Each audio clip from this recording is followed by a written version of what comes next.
What's happening, beautiful people?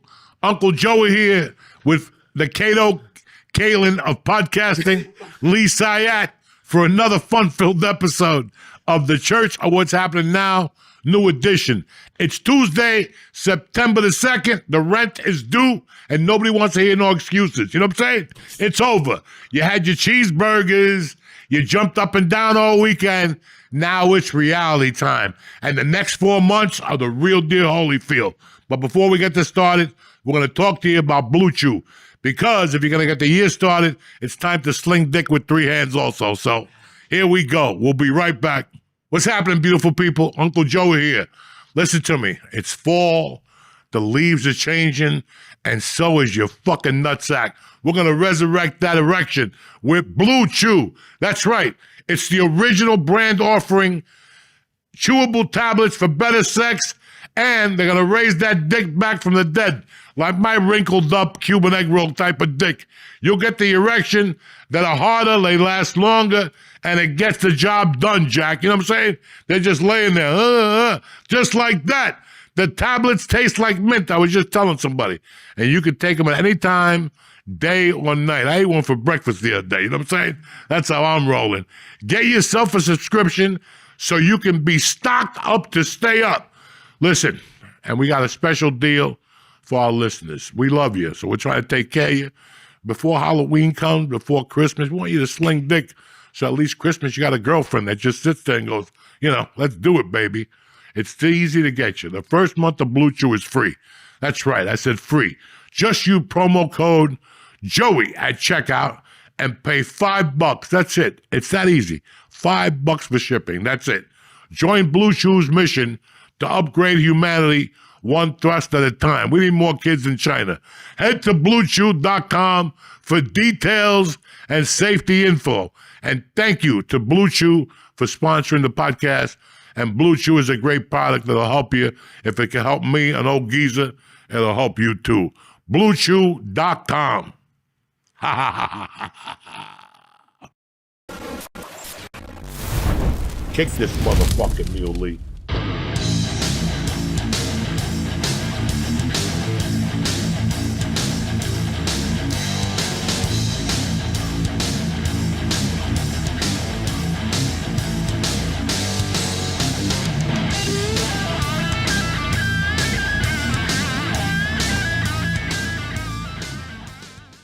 We're back, Jack. What's happening, beautiful people? Anyway, what's up, Lee? Dude, sometimes I know you're gonna fuck with me, and it's like an early Christmas gift I'm gonna give to you. Do you want it now or do you want it in a little bit? What? Like I know I did something this weekend that this might be the last podcast. I could just imagine. What did you do? What stupid stuff did you do? And it was actually not bad, but you're in my head. I went to the Renaissance Fair for the first time. I know you did. Did you dress up like an idiot? No, I didn't do that. Did you get a turkey leg? I did not. I was going to, but it looked like fucking stupid. But it was, dude, it was. Lee, you're done. You might as well. Not for me. You could come on the podcast every Monday. Oh, thank you. You personally, you're done. It's over. You might as well just, it's over. What's done? I went for 6 hours. I will say it was pretty fun. Although you would have. I feel like the Indian. Remember when we were kids, the Indian, when they saw the litter? And he was crying. He had the little tear in his eye. It's over. What's over? I feel like that Indian. I'm surprised a tear is not going to come out of my eye right now. You would have had a good time. Yeah, dressed up with a bunch of Bulgarians. Oh, dude. Fucking walking around with a sword. You should have seen all the people. Grown fucking men with swords. A lot of them. And a lot of those women, though, suck dick. Huge You brought tits. your girlfriend. So what good is it? Those Bavarian women, you walk around with a sword. Hey, they suck your helmet. Oh, they had a lot. You bring your girlfriend with you, and they're dirty and stinky, too. I was mad that I never went when I was a single chubby dude who likes chubby girls. Oh. Because dude, it was. And they're all retarded. Those girls, you could talk yeah. them into anything. You could talk them into anything. Listen, we'll come to my house. We're going to take a flight to France tonight. But they're like freaky. They have like leather stuff. They like. Oh, yeah. They're fucking full bona fide freaks. Runaways. They ran away from somewhere. You know I was going to say, it didn't look like they were running a lot. The Chinese, their house, the Russians. They ran away from dude, you should have gone because it was. I wouldn't fucking go. You have to go for 5 minutes. I wouldn't fucking go to that shit. I lived in Colorado, and there was one, not in Boulder. There was one like not in Boulder. It was up in like Longmont, where all those animals lived back then. Now Longmont's like beautiful and shit, but 30 years ago it was like animals and people with warrants. People who wouldn't be allowed in Florida lived in Longmont. Jesus. And fucking they had that shit. And I remember I had to go pick up a car one day, and I sat there going, what the fuck is, I'm from Jersey. Who comes to this shit? They're out there, yay, with swords. And they said have those huzzah fights a lot. they have the sticks, and they fucking Oh, stab that was each cool. other. They had jousting. I did see jousting with the horses. That was the best part, is they had jousting. The rest of it, like I did archery too. I shot a bow and arrow. I did actually pretty good. Did you? Okay. Oh yeah. Oh no, I didn't. I shot a target, but dude, there were some fucking like just people with like masks. Like there was basically like furries. It wasn't just They're crazy. yeah. And they all there to suck But they're dick. having a great time, and I felt bad making fun of them because like they're not messing with anybody. No, they don't mess with nobody. They're nice people. I'm saying, it's 80 degrees and you're dressed up with a fucking joust suit. So something ain't right on a Sunday. And they take it real serious. Maybe your kids don't love you. I don't know. Who goes there? If you got a family, who goes there? There were a lot of families there. Which I know. Not people like. It's like a flying circus for dirty white people. Right. Okay? You ever go like a circus and there's always a chick with the missing hand and the guy with the one eye who can see through the wall. Usually it's like the bearded woman and the fat man. I would love to see your sounds like a much better circus. Yeah, the the person bearded with the missing hand. Whatever. They always got some fucking Freak problem. show. Yeah. Yeah, they were. And like, they were just going around. Like, oh, this is one that I thought you would have killed people. People paid to go in and do a pub crawl there. So they were just walking around in a line of like 30 people, and they took a bathroom break. We were smoking a joint, and we were just watching them, and they were taking a break, and waiting for people to go to the bathroom. They were telling jokes, and this one old guy was there, and probably told like 6 of the dirtiest like hand job jokes around like kids and like old people, and was like bombing on the pub, but they paid money to go drink beer at this in costume. The guy was doing stand-up No, he was doing like knock jokes. on a microphone? No, just out in a group of people, like 5 or 6 people, like, hey, pub crawl, hey, pub crawl, hey, pub crawl. And then they go, and then they take turns doing jokes. And this one guy, I could just, because I see it at open mics all the time, but I can just tell that he wants to do stand-up, but just You basically should have gone over and gave him a lesson. I did From think the about Bavarians. You could have gone on the Bavarian tour and done all the festivals, eat with a turkey leg in your hand and a VD cure in the other. You know what I'm saying? I got it. The women there, even if I was single, the women, like, they're the kind of women that like they're kind of tough. Like they'll probably be able to beat me up. Tough. Just define tough. Because You could they're throw like, them out of the car. huh? You could throw. I don't know. Huh? You could push them out I've of never the thought car. about throwing anybody out of a car If they before. act up, you kick them out of the car. Is the car moving? No, you're talking to them on the block. Yeah, it's moving. Why kick somebody out of the car if the car's sitting there? Oh, but they were just Define tough. I don't know. remember? Do you remember? Did you ever meet Milkshake? Or yeah, I just told you about Milkshake in No, LA. I never met Milkshake. I just got the optical illusion. 6 foot 300. There were a lot of those. Once you told me you broke the bed, Yeah, we loved it. broke the bed. That was That's fucking tremendous. that's a good. That is That's an accomplishment. that. When you break a bed, fucking, that's gotta be. I'm not a good fucker, so Me either. I was just I'm a big. good eater, but I'm not a good fucker. You know No, I didn't say I was good at it, but I did. This was like part of my heaviest, or on the way there. And this girl in LA was 300-ish. Her grandpa was a lineman in the NFL, and you could tell like it was his descendants. And I had to get. I bought on Amazon like metal reinforced legs for my bed, because I had wooden legs on my bed, and there was just one night I heard crunch. And it would, and then like it would, as you go up and down the bed, so my neighbors started to complain, so I had to buy reinforced legs, and I didn't, but I still got probably like 50 pounds heavier. And she broke the bed. I don't want to put it on her. I think I was probably involved You're a big too. man for saying that. Thank you. Yeah, and it wasn't just all So on you her. were in the middle of having sex, and the bed just broke. Yeah. Did you at least break character and look at each other and go, or did you just keep fucking knocking it home? Probably You know still, and I didn't fix it then either. Like it took a couple of weeks. Like I'm cheap. I don't want to. Why fix it? You're gonna break it all over again. Because I tried to put the leg back. Like I would try to put the wooden one back, and I tried to like screw that one in. Like I tried everything I could to save the $12 on the legs on Amazon, but it didn't work. And they started to knock on the ceiling. I was like, "Fuck, I gotta fix this never thing." did that. Like, the only time that I was fucking embarrassed was I used to date a girl, and she had a roommate, and I was about 91. I was 28, 29, and they were like 24.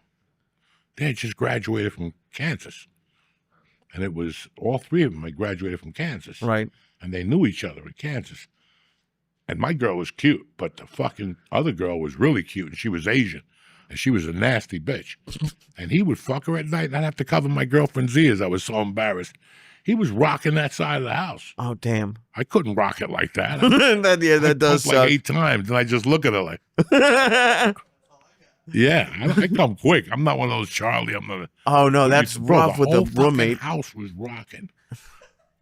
Like I'd have to do 3 ludes and an 8-ball to get my dick to work like that. I'm surprised you didn't just like leave the house and be like, "Want to go get like an ice cream or something?" I would cover her ears. I wouldn't let her listen to this because if I was abroad and I heard somebody fucking like that, I'd just get up later. Yeah, you know how black girls put their hand in your face. I don't know if they still do that. What's her name? Carly B, whatever. Cardi B? Yeah, if I was Carly B, you're like, with this big ass? Yeah. I'm going to lay here with a 3-pump Joey? Shit. I'm going next door and getting some real dick. Move over, China Wu. I'm getting on top of that fucking pogo stick. China Wu? Yeah. She was Korean, though, but she smelled Chinese. You know what I'm saying? Oh, my God. She's a good egg. They were good eggs, man. That was a wild time in my life. Wild. Like I had gotten separated in October, and I stayed single as a fucking judge. Like I didn't even look at another woman. I was separated, I was Catholic. I was still doing coke. No, I was kind of clean at that time. I had just come back from New York, where George and I did a 10-day stint in a white detective car. That was always a great one, trying to go to Harlem and get a bag of weed. I didn't even know. When I rented it at Hertz, they gave me this car, and I'm like, this looks like a cop car. That's Until hysterical. I went to the fucking city, and I'm driving around the city. Hey, what do you got? Nothing for you. What the fuck? Did it have the light and everything on the front? No, it was just a white like an undercover cop car. one? Yeah. Oh, no. And I had to take George, please help me out. I can't buy nothing. I'm flashing $300 bills. I got gold watch. Nobody wants to help me. That's hysterical. By Yankee Stadium. I had to go to Yankee Stadium. How long did it take you to realize that it was the car? Honestly? Yeah. Like 2 days. I was so fucked up. I went hard those weeks.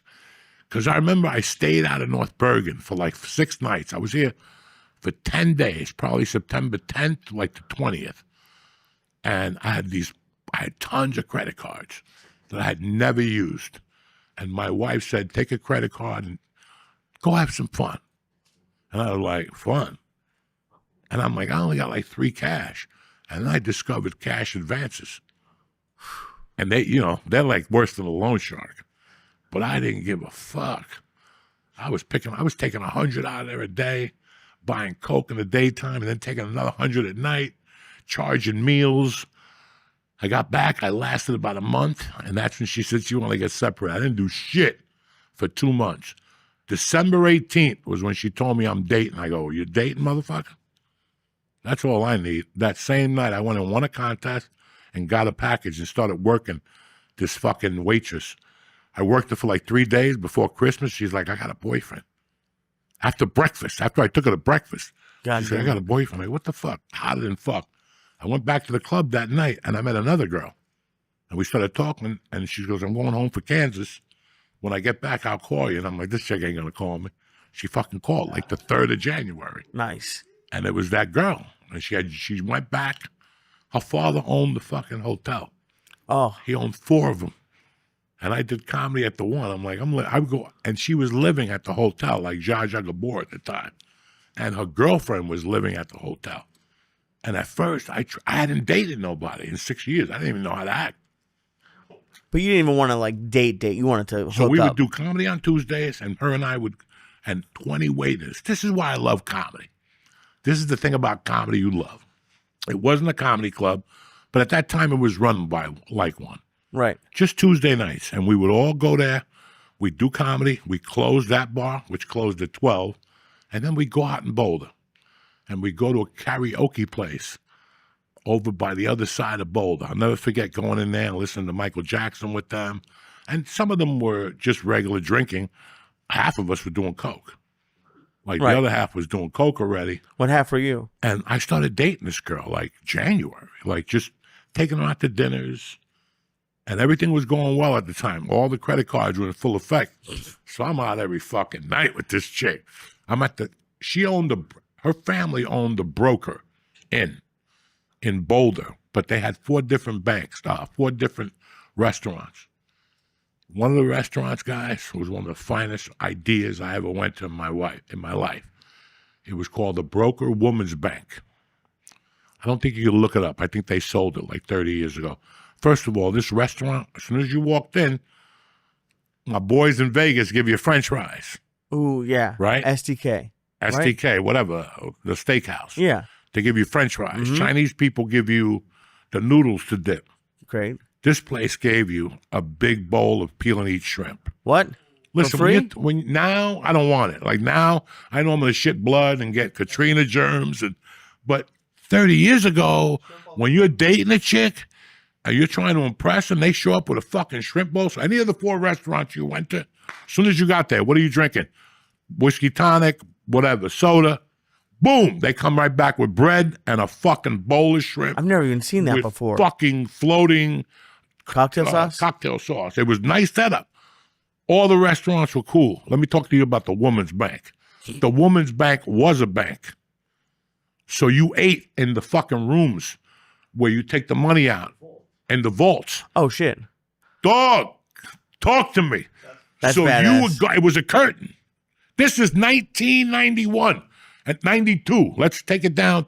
And there was already had curtains. So the guy would knock. Oh, I'm bringing in the steaks. Okay, open. And then he'd leave, and you could get back to fucking and sucking and snorting. We were snorting there for dessert, though. No, you wouldn't. Yes, I would. I went there till about 1995 Why'd you stop because going? I fell in love with that restaurant, the concept of going to a restaurant, eating a steak, guy closes the curtain, you take a gram of blowout, and you do 3 fucking for desserts, and an espresso and a Heineken, and you're hot to trot. You're in fucking, it wasn't downtown Denver. It was like, because he had them all over. He had like downtown, South Denver. This fucking was brilliant. This was brilliant. And the restaurant in Boulder was known for, there was a place up the corner, and you can look this fucking thing up, and George is my witness. There was a place called, it was on Arapahoe Boulevard, and it was called, what was it? Friday, FAC. It was called the Friday Afternoon Club. And it was a hotel, because every single person, this is the fucking 80s. And Still there, huh? what's the name of it? Still there. The Boulder Broker Yeah, it's in Boulder. Yeah. But they sold it 18 times. And they were, 70 years restaurant. No, he's talking about the Friday afternoon club. no, the Friday Afternoon Club is lit. But Broker's still there, because I reached out to them. They reached out to me, the waitstaff. And they're like, hey, we're young. We go to college. Would you ever consider doing a show here? And I'm like, fuck yeah. Oh, that'd be great. And they reached out and goes, the fucking, they kiboshed it. Old banking from 1910 bank. They kiboshed it because I threw the fucking manager against the bookshelf. when? When In that's the how I got 90s? fired from that job. And they won't. Are you serious? Well, you know, Is he still there? I don't think so. Dog, we ran, you understand, that was my open mic days. That was the very beginning of open mic. And I didn't know how to act. I won the contest December 18th. And January 3rd, they made me the house MC. And every Tuesday, I would be there for 18 months. And I'll never forget, like after I was there 8 months, if you guys know anything about me, after I was there for 18 months, I basically did what I want. They had an all-you-could-eat lunch, and I would just go to every day. The soups were the best in the country, Right. but they had homemade Rice Krispie treats. I would eat the whole tray. The lady would come out and go, Joey, I made your fresh batch. That's how I was juiced in there. I could, even after her and I broke up, I go to that hotel at night and go, I need a room. And Take they're the room around the back. You know what room it is. Clean up the sheet and leave a 50 for the wait staff, for the thing. I can go back there and snort coke. Nobody would know. By myself. I had that fucking place wired. I knew the chefs. I knew the wait staff. I knew the whole time. 8 months. So think of the last 8 months. I was just doing. I still remember New Year's Eve. There was a band, and I talked them into paying me like $300. Like I was a big shot. $300 on New Year's Eve after doing comedy 2 years, and I talked them into. They paid me $300 to bomb. I still remember people were trying to get on the elevator. Me and my buddies were on the 4th floor with the alarm on, snorting coke, and people were banging on the elevator for 30 minutes. We came down to the 1st floor, and everybody was there. The fire department, and we come out with powder all over our face. It was insane what we were doing there. So the last 3 months, they really wanted me out. They just were looking for an excuse. and the elevator wasn't it? The elevator was still there, but I wasn't doing No, but that seems like an excuse to kick Dog. you out. I did the craziest things in there. I was swapping spit with a chick one night, fucked up by the ice cube machine, and something made me look at the ice cube machine, and I popped my head up, and I took an ice cube, and I just opened her pants and put the ice cube in her pussy, and then took it out and popped it in my mouth and started swapping spit with her. That chick almost fainted, you know what I'm saying? And I was only 20. I was only 30. I was doing crazy shit like that. That woman almost fainted. She's like, I never did something like that before. I did some crazy stuff in that hotel. And forgive me, because was this the hotel that your ex-girlfriend lived at too? At the time, all right, she lived in there from December, January, and then February, and maybe March. Then she found an apartment. And when did you guys break up? We didn't. I kept dating her in that apartment. Okay. This is going to take you deep. So this is 92, and she's living upstairs with the Korean girl, and they're living in this apartment. And I'm dating the brunette, and look, this is a crazy story. And the other kid's dating the Korean girl. And we're double dating. They're coming to my comedy shows.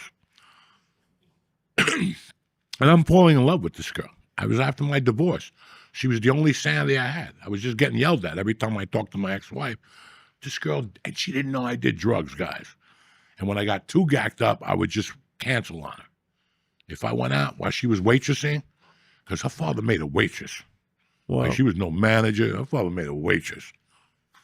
So I would go out while she was waitressing to do comedy and other things.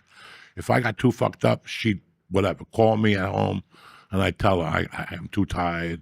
I'd be fucked up with a chick in the house, but I knew she was a drink, so she wouldn't come over.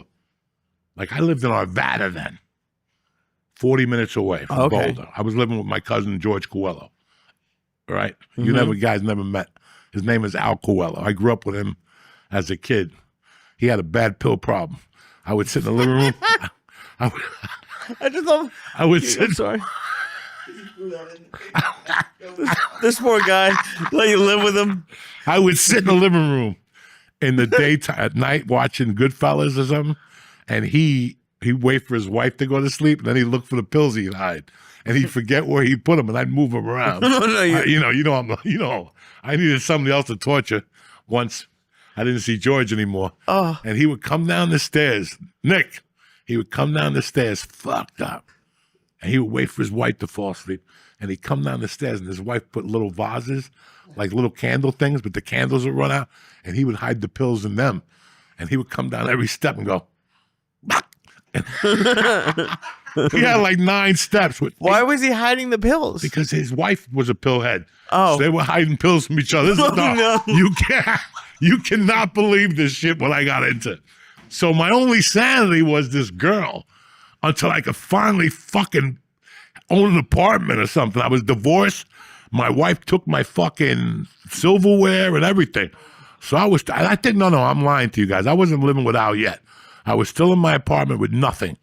A TV on a milk crate, and I sat on a milk crate. And there was a VCR. And I had a bed with no Box spring. no box springs, just a mattress thrown on the floor with a sheet that I never washed. Oh. And a sheet on top of me and a pillow that I just flipped over every other month. Come on, dog. I'm 30. I'm single. You want me to tell you I'm, Michael Jordan, that my house was immaculate? I never cooked in that house. I never did nothing. Thank God. So I never brought anybody over there. I would just go to this girl's house. So I got into comedy. I was doing well at the club, meeting people, and fucking at a wedding in August, this girl says to me, I'm moving back to fucking New York. Like after a year and a half. Just out of nowhere? Out of nowhere. She goes, I took a job with a PR company in New York City. And I'm like, what? But in the back of my head, I'm happy. But in the meantime, me and the Korean girl have become tight of the motherfucker friends. The girl she was into comedy, so she'd go to my comedy shows with me. We went to see Seinfeld, went to see somebody else, and then she needed a job. And I'm like, come work with me selling cars. That bitch was, me and her were banging out in that place, 14 cars a month.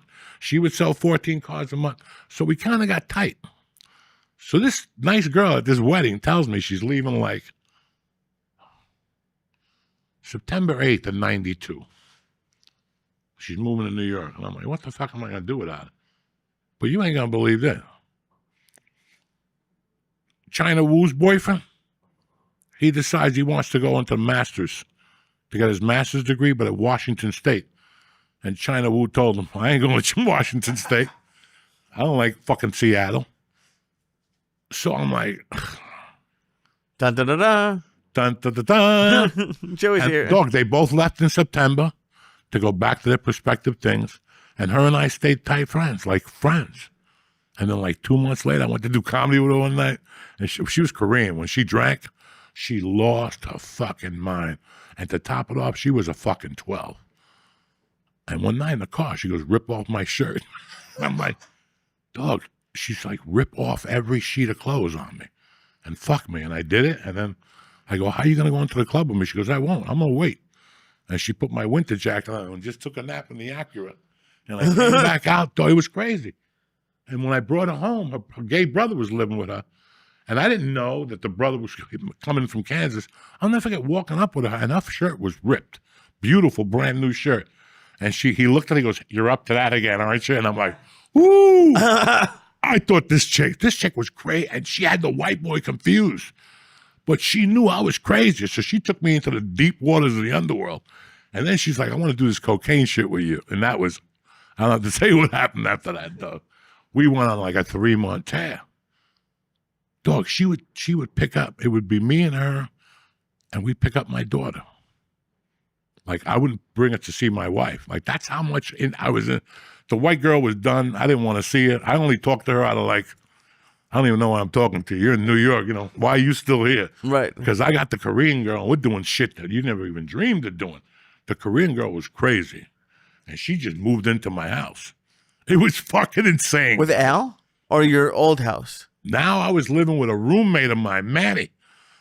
And she was always there at night. She would just come over and put a shirt on and walk around naked. I'm like, oh my God. And I'm 30, I'm 29. How long after the divorce? A year. And nobody knew. I kept it on the hush-hush. But to have a hot girlfriend is like, you're like, Oh my God. God has And answered my then prayers. she comes to me in December and says, I got bad news. Oh no. I go, tell me you're pregnant because I'll marry you right now. I don't give a fuck. I need a baby mama like you to keep me on my toes. She goes, no. I got a job in Korea translating for $20,000 a month. That's a pretty good job. Bro, I was fucking heartbroken. Yeah. Heartbroken. And in the meantime, I'm calling him for support, and he's never home.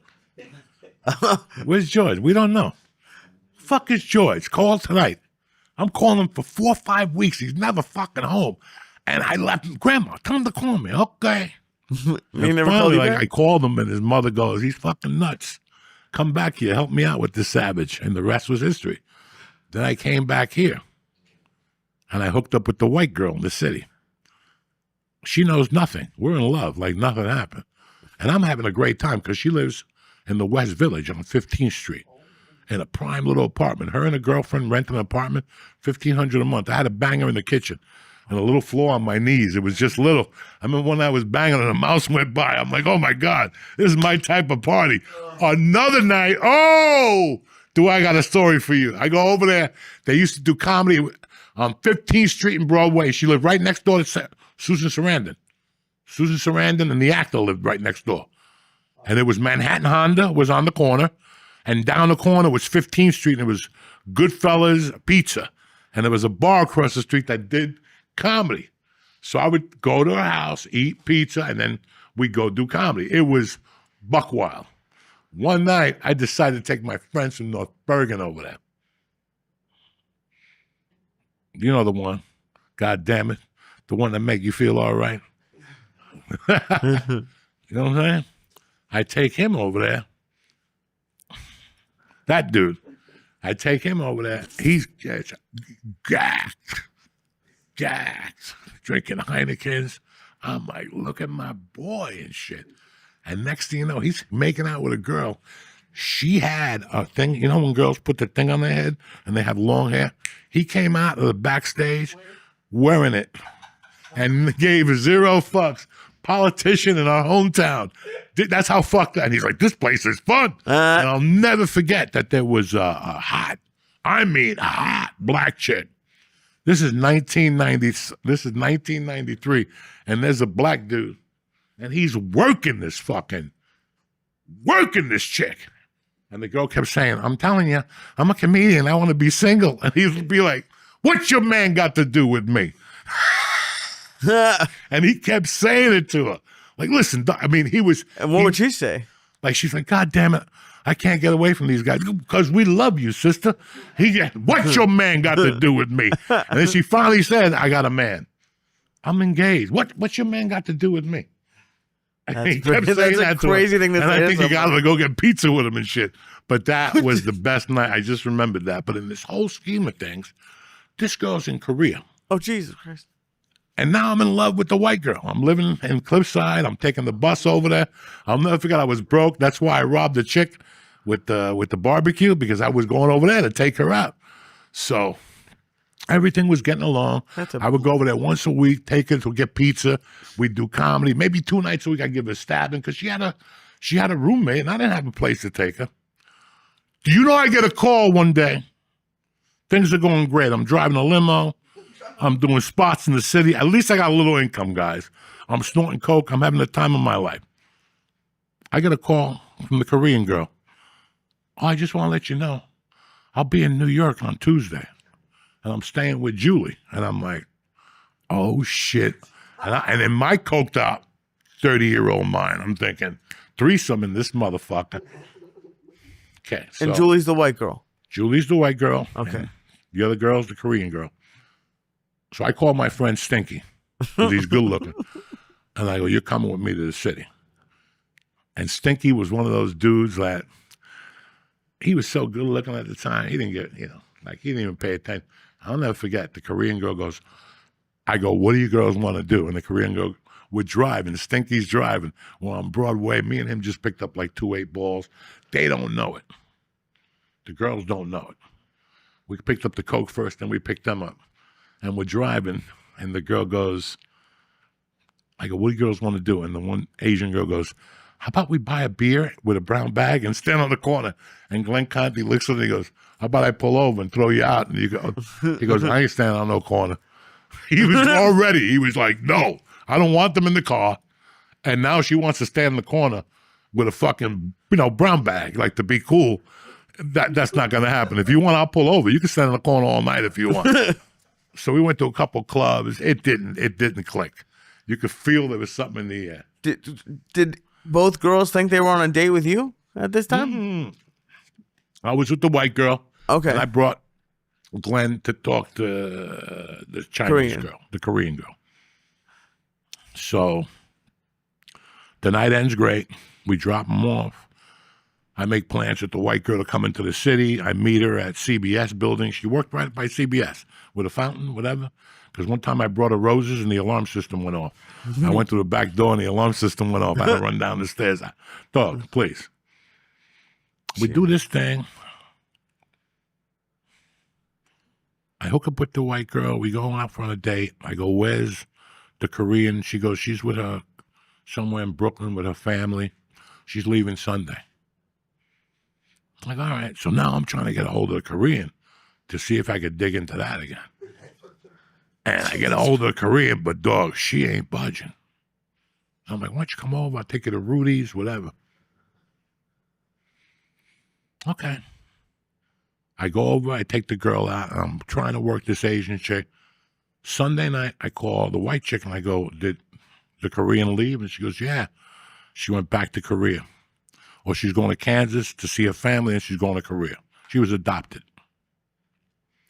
Monday, I'm driving a limo. I just dropped a motherfucker off and I'm on 9W picking up the reels, the 5:30 news. You would pick it up in Edgewater, not Edgewater, Fort Lee. You would pick up, they would pay me $35. You pick up the evening news and you bring it to CBS or NBC or whoever. And I'll never forget, I go to make the left turn and the white girl calls me crying. And she's like, you motherfucker, I can't believe what you did to me. You've been cheating with her. And I go, who the fuck told you that? She goes, she just called me and ratted you out and herself out. She goes, I'm never going to talk to her again. I'm never going to talk to you again. And hung up on me. Then a week later, I brought her flowers. That's when the alarm system. I never won her back. End of story. I go back to Boulder. I'm doing comedy. 18 months, I don't hear from nobody. I'm doing comedy. I meet a stripper in Michigan. She tells me she wants to go to Seattle. She comes to meet me first, whatever. We hook up. She goes to Seattle, gets an apartment. I follow her. I'm there 8 months, bro. I'm in the fucking U district. Do you guys see where this is going or no? I'm in the fucking U district. And it's 1996. And I just hooked up with my weed girl from Boulder from 1985 at a supermarket. She was 70 and he was 30. Damn. But she had so much money, he just kept fucking her and fell in love. She smells, she was old. I go to her house to buy weed because I'm going to that movie theater. I'm right in the U district. The U district is the fucking university district where Bruce Lee had a kung fu school and everything. I crossed the fucking thing. And as I crossed to go get whatever, who's pumping gas in his car? Paul, the Korean girl's fiance. The dude who went to Washington State to get his The original? master's. Oh, shit. Oh, because you're in Seattle now. 4 years later, I forgot all about Washington. I'm looking. He's looking at me, bro. And as I walk up to him, I put my hand down, and dog, this is 2 years later. This kid started crying. He goes, you don't understand how much I loved her. I can't believe you fucked her. I loved her. He goes, I was going to go home and propose to her. And dog, for like a week, I felt like dog shit.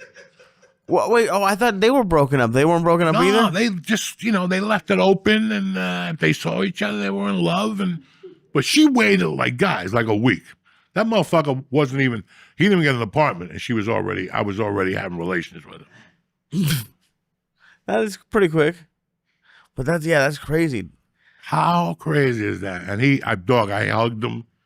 I gave him my number. I go, listen, man, we were all in a bad position. And he's like, she was a fucking whore. And she just started crying and crying. I'm like, no, she wasn't a whore.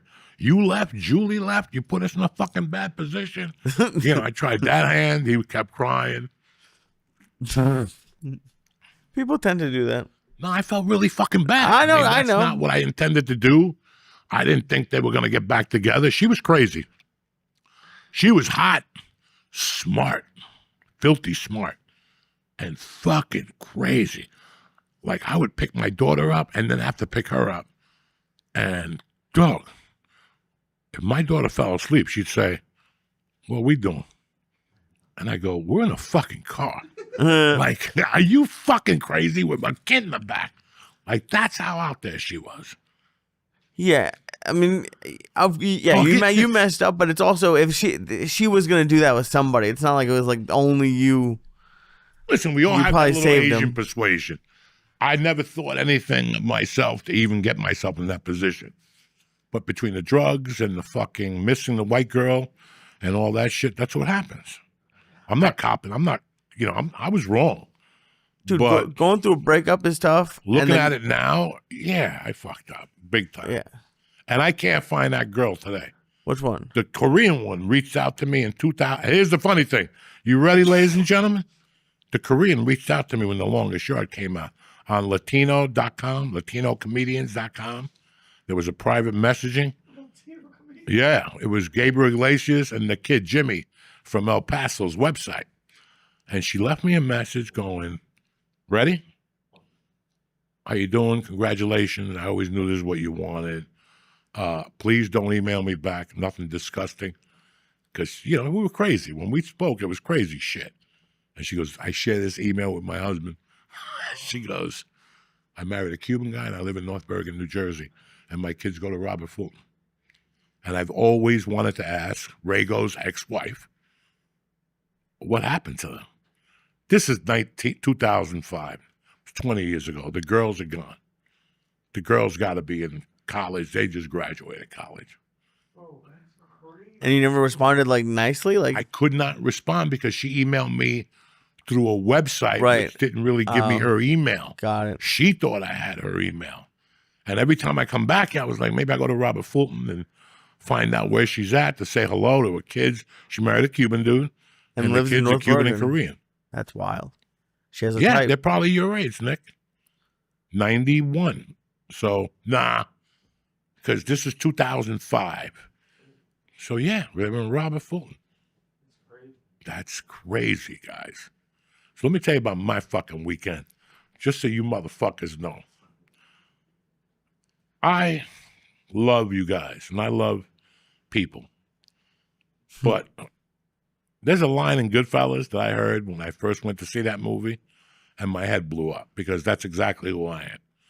And since then, so it's 1991, and I was always like that before that. And the line was, we always hung out, but there was never no outsiders.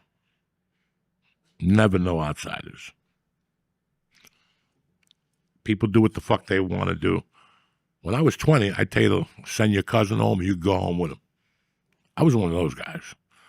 There's somebody in North Bergen I love dearly, but I could not hang out with him because he always brought his younger cousin.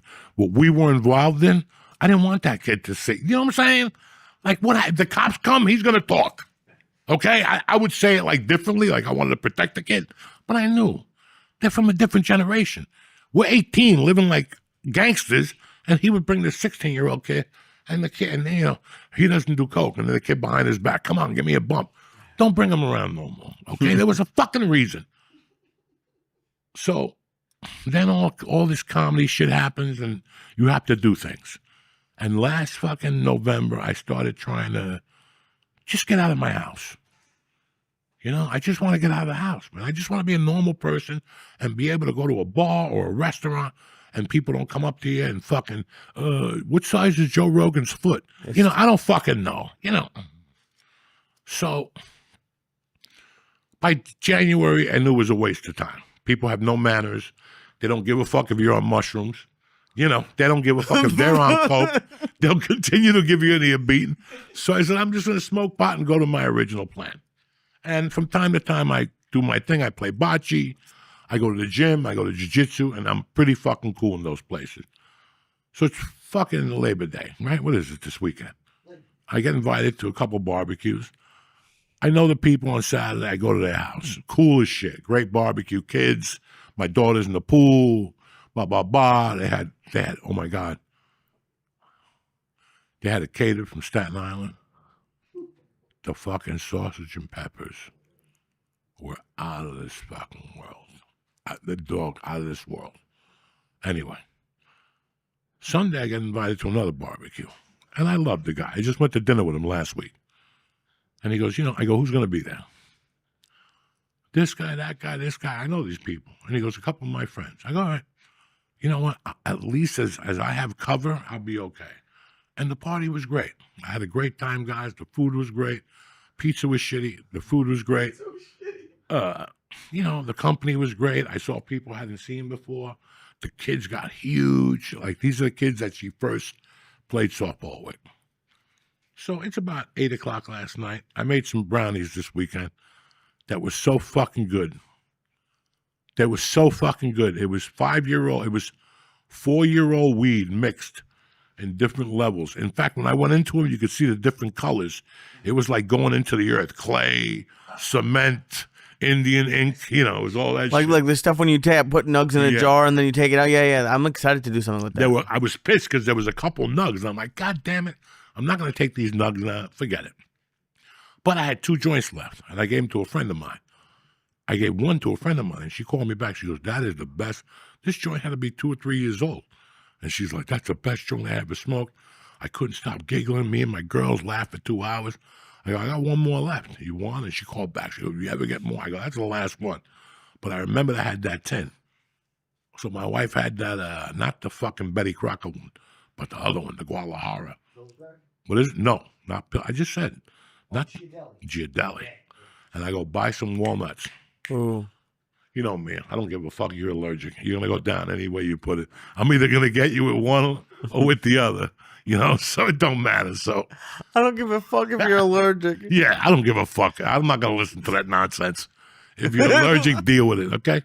Well, you're not eating my brownies. Yeah, at least you're going to be scratching and your throat's going to be swollen, but you're going to be high as a motherfucker, right? So my wife mixed up the batter. We throw the walnuts in, whatever the fuck they are, almonds, I don't even know. And I get up there and I get a frying pan. I spray it down with the olive oil spray. I keep it down to a small thing, and I just start throwing weed in there. Fwa, fwa, and a little butter. Fwa, fwa. And it's slow, and all of a sudden I see it start, and I start hitting that motherfucker.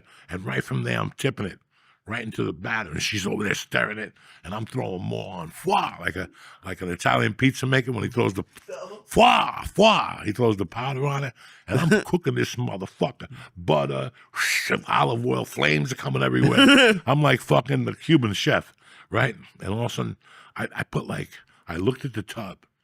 I took the top hand off just to make sure. I don't like shit like that. I don't like freezer burn. So I took the top, threw it in the garbage, and the rest was and it was down to maybe a ½ inch, and I said, that's it. And man, I started licking that thing. Ooh, before those brownies came out, I was already humming. So finally the brownies came out on Saturday, right? Was it Saturday? So Saturday night I ate them. Oh my God. You don't think my tolerance is off the batter, like so off the chain. Like I felt something, but I kept smoking weed and I went to bed Saturday night because the honeymooners weren't on because it was college football and it wasn't even Hawaii. And I got up at 2 a.m. to pee. Oh, fuck. I was fucked up it was completely different than I've ever felt. Oh, Jesus. It was like deep. My arm was numb and shit. The first time I woke up, the room was cold, and I actually broke down. I had to get a hooded sweatshirt and put it on and grab the cap and put them on me, and I'm like, how high am I? And I looked at my wife. She was fine. I'm like, what the fuck is wrong with me? That's how high I was. My body was shaking, dog. Oh, my God. And you have no idea how many milligrams at all or anything because you just...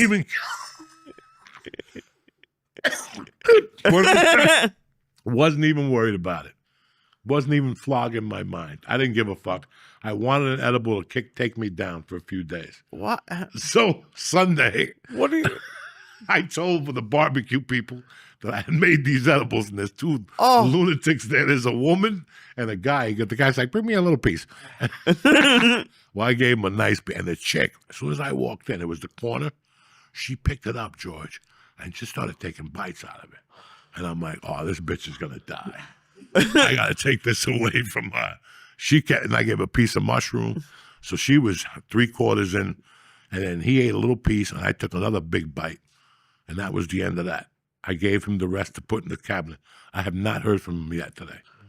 He has not even contacted me at all. We were supposed to cook steaks today. He did not even fucking...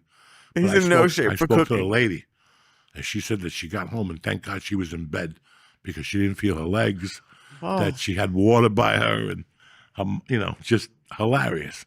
But it was her, another mom, the coach's wife, and another mom.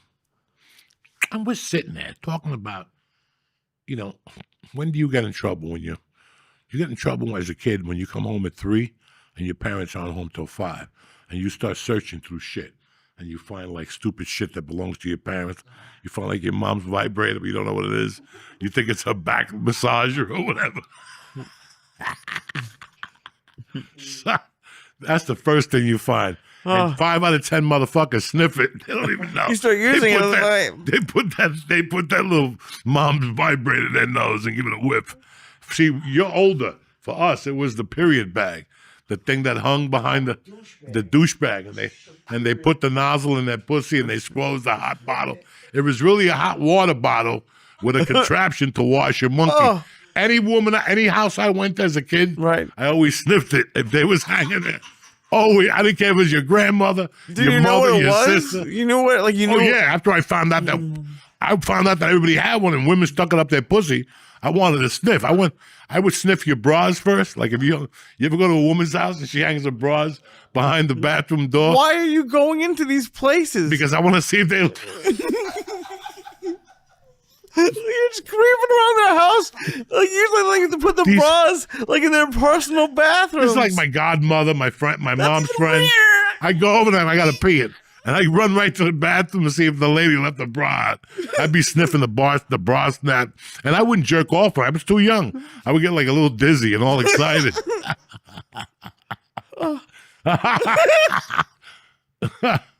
But I had a particular godmother, aunt. She was an aunt. And she was hot since the time I met her. My mom even knew. My mom goes, "You like her?" Oh, fuck yeah. Her hair was... She didn't put her head down. She's a Cuban professor. Out of all my mother's friends, she was married to a gangster, but she knew nothing of that world. She was the best mom you ever saw. I miss her to death, and she died, and her and I weren't on good terms. So I never felt good about that.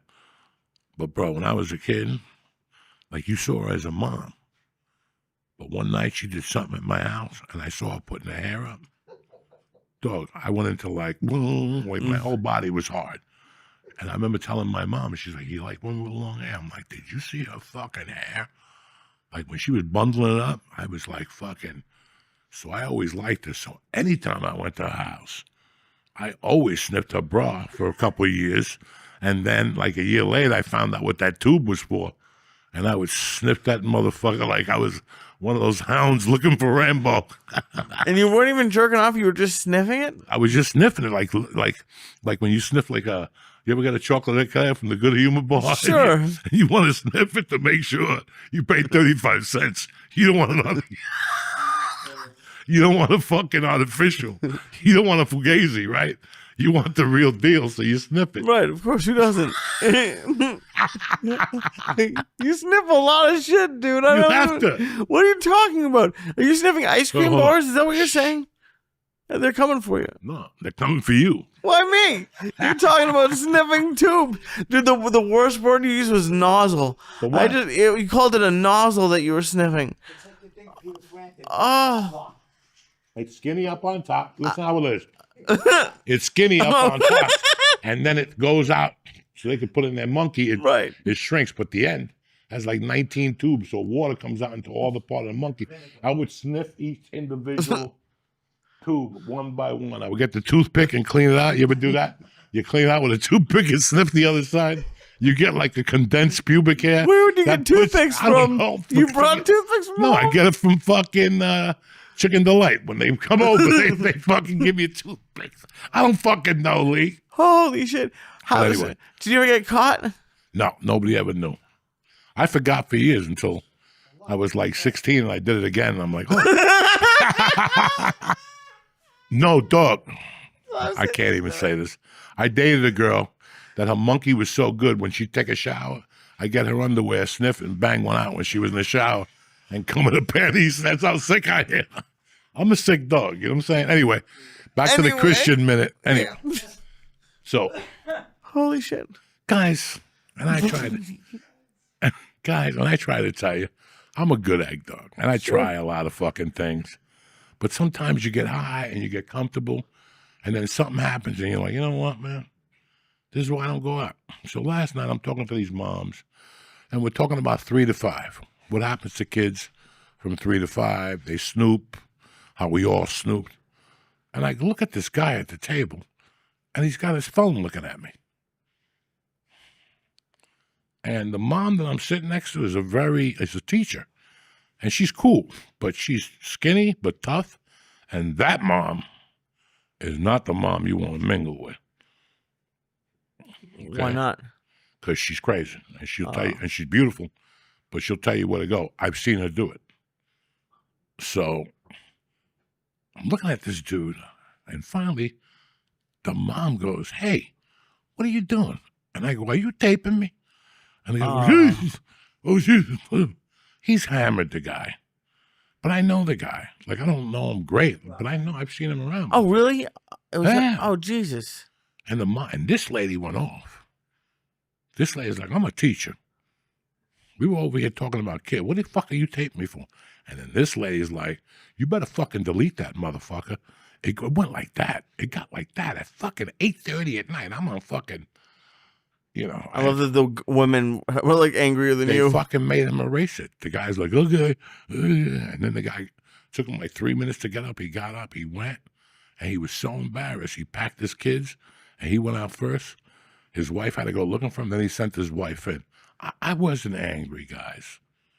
I wasn't angry. And I don't feel, I'm not going to say, I was felt violated. I didn't. But now you weird. know. Now you know. Why? I don't know. Dude, I don't know, because that's what are you going to do? Post it on YouTube? yeah. Well, honestly, I think they're not even, they just want to prove to their friends that they saw you, maybe. It doesn't matter, Lee. No, I'm not saying it's a great answer. Lee, they show it to you. Let's say I go to work tomorrow, okay? And I work with a cool fucking dude, and I work with a cool dude, and you're a cool dude. You're Jewish.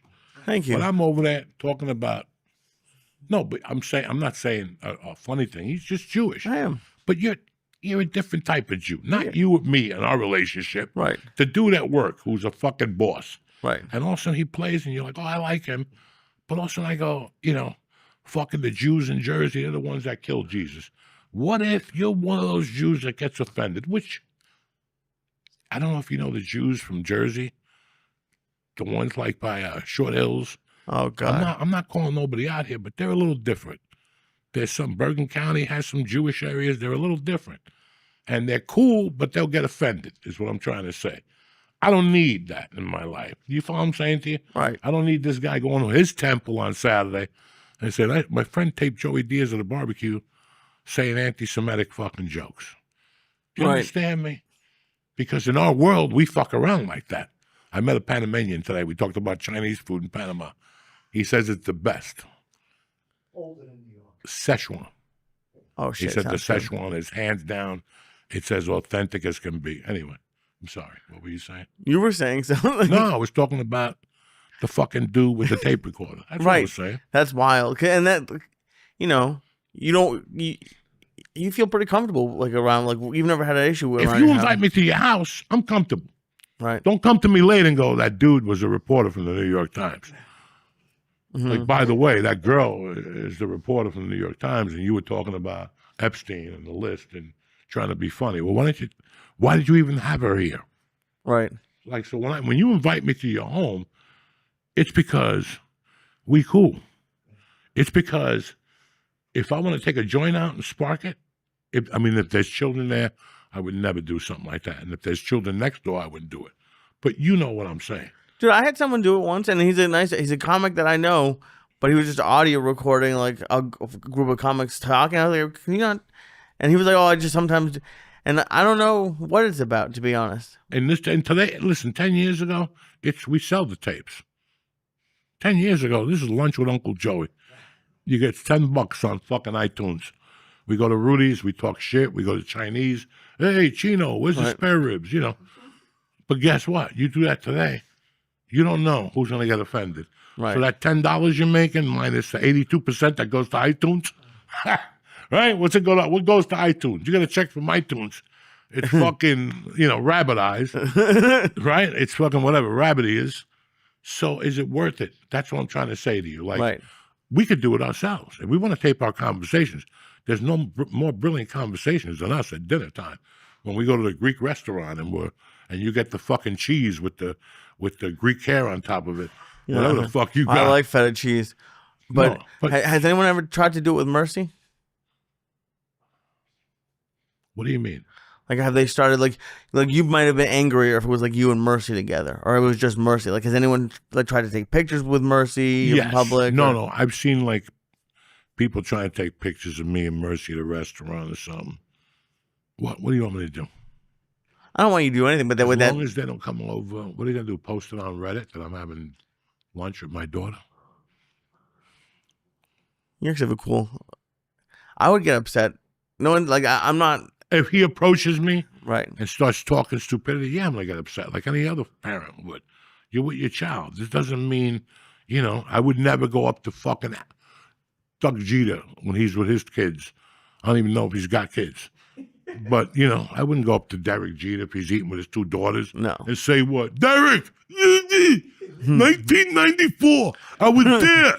Leave the guy alone. And his daughters are popping up, and he's looking at you like, yeah, you fucking idiot. Because that's what they're looking at you, thinking. They have. You with your fucking family. They probably can't go out to eat. Like, you probably, those people of that, like, celebrity. Derek Jeter goes out to eat. But where does he go? There's 3 motherfuckers in the room.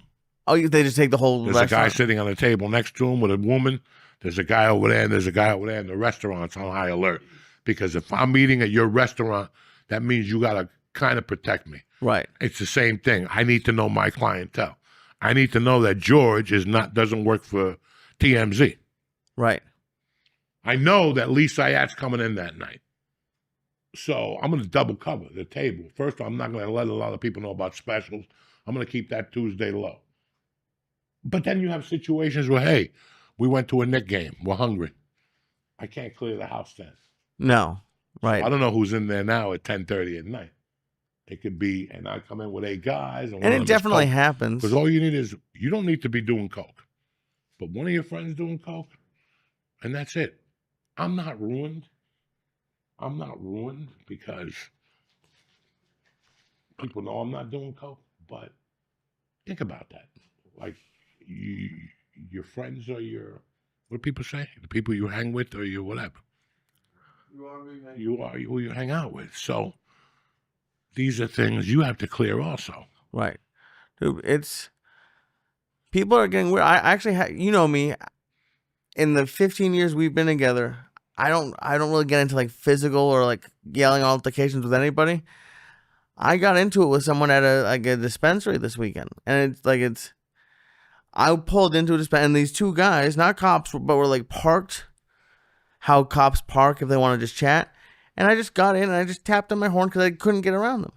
They went and I parked, and the dude started yelling at me and saying like, "Hey, you should have more patience." And I just said, "Hey, dude, I didn't go on my horn and yell at them, but I have shit. Like, they don't know where, like, I'm getting medicine for my mom. Like there's right the moment before. Exactly. I was thinking about. That's why I wanted to bring it up. And like he was actually a worker at the dispensary, and he got so in my face that this other customer like, "Hey, are you okay?" And I was okay. Like, I'm never gonna like punch anybody, but like I've got kind of like, I felt like I've never had someone come at me for something like that, and it's especially when you work at the place. And I was like, so he worked there? Yeah, he worked there. So I even talked to the manager. I was like, "Hey, man, I'm sorry. I don't want him to get him fired, but like, he shouldn't be yelling at me for when he's blocking the driveway. Like, there was no way to, and then it's not like there was tons of room to get around him. I couldn't get around anybody.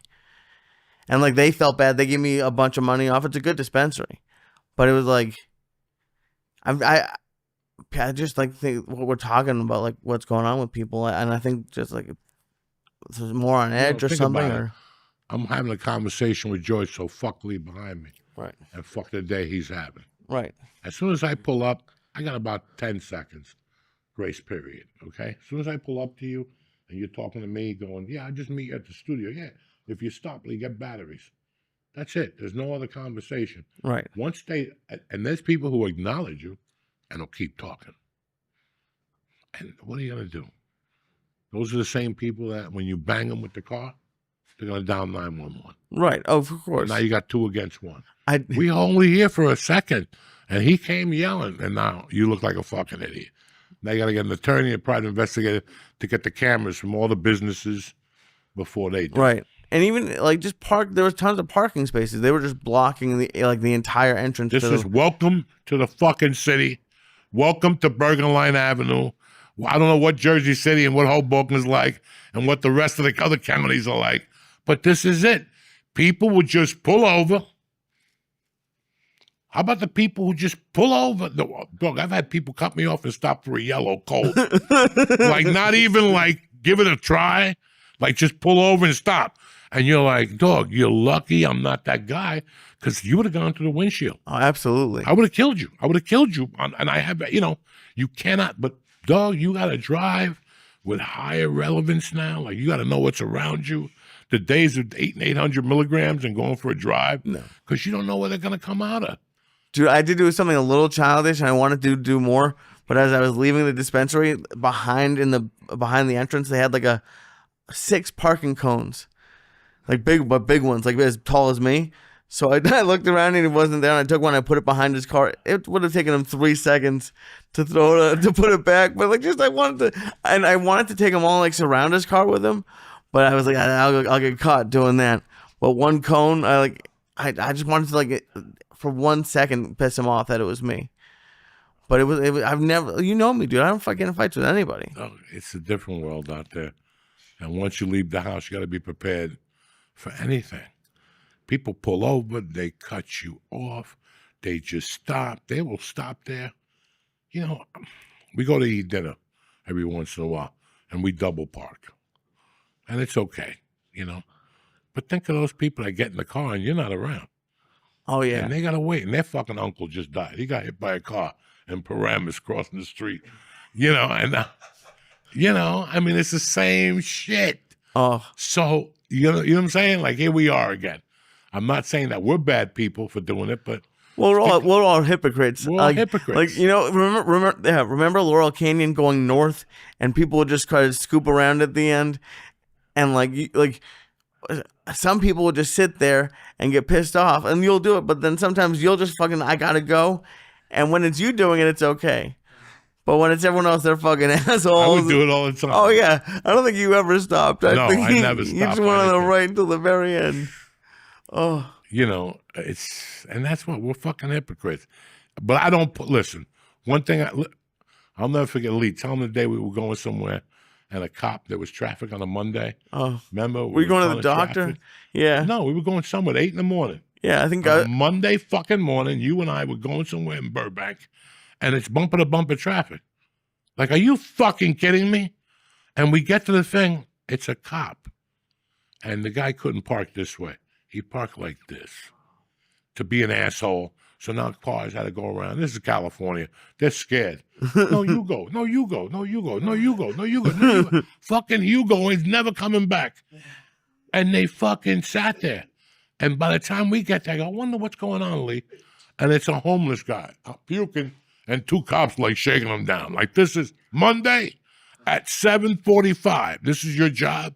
And I remember beeping at him. He's shit. Beep, beep, move the fucking car. Dude, I was driving, and you fucking beeped my car and started yelling at the cops.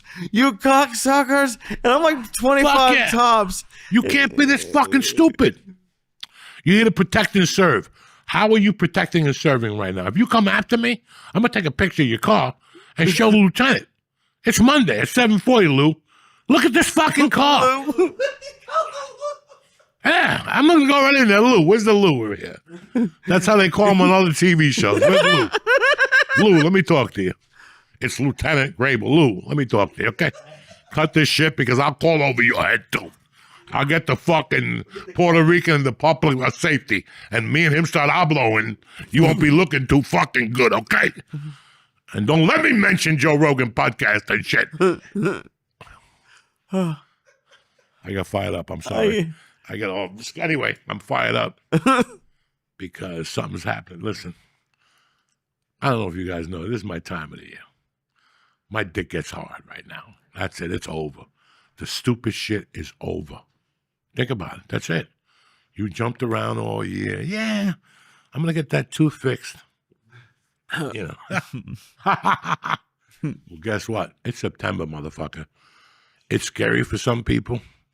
I get scared. So I get so scared that I go, okay, because we got 4 months left. You got 4 months to make it happen. Sort of. Yeah. No, think about it. But it's just You continuous. jumped up Life and is down all continuous. year. Everybody had a good time. You went to the Bavarian Festival with the fucking, Andale, whatever that sword is called, the joust. That's it. I like the Andale Festival better. What is it? Renaissance Fair. Yeah, the Andale Festival. Everybody fucking's having The a good Mexican time all version of year. it. And now you look at yourself and you go, that's it. Either my kids aren't going to school, but Halloween's next month, and before you put your mask in the oven, fuck it, it's Thanksgiving. I mean, Halloween don't even hit, and all of a sudden you're seeing commercials with pilgrims and the fucking Bavarian Festival and all those people, the turkey leg. And before you put that turkey leg in your mouth, there's a Christmas ad already. So this is the time of the year you could be a fucking do's and bots, or you could shine a little bit. They have Halloween candy already. Who gives a fuck? Okay, only you would look at that shit. That shit's terrible for you now. I know I'm not eating it's it. not Halloween candy. It's fucking poison. Trust me when I'm telling you. I've sampled all of them. Terrible. I got kids. Everything is bad.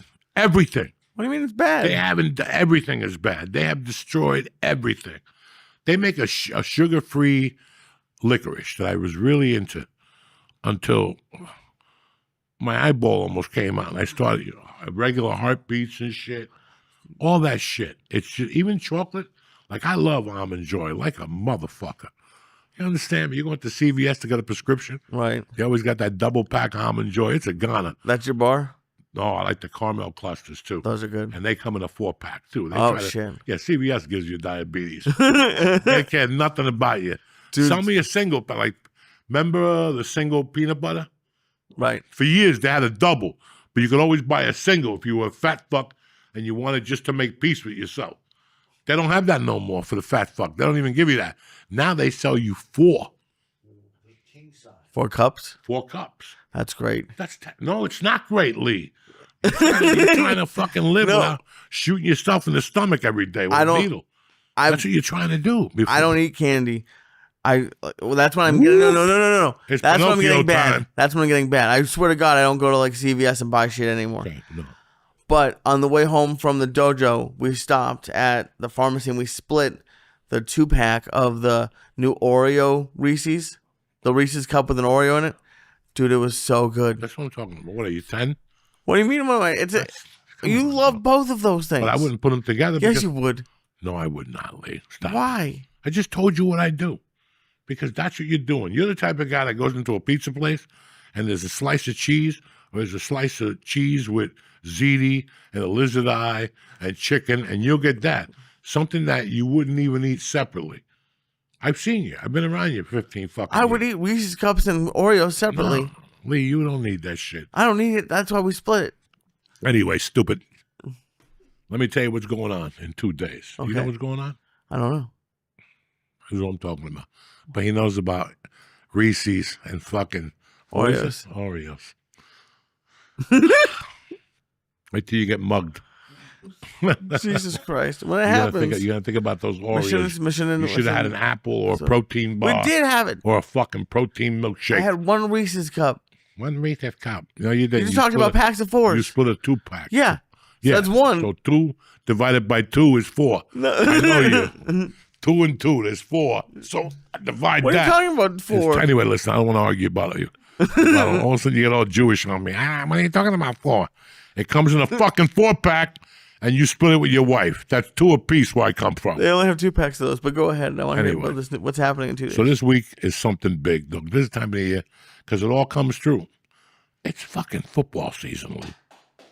That's what's going on. Yes, sir. Is your head far up your ass from that joust that you don't know that this Thursday is fucking football season? I can't wait.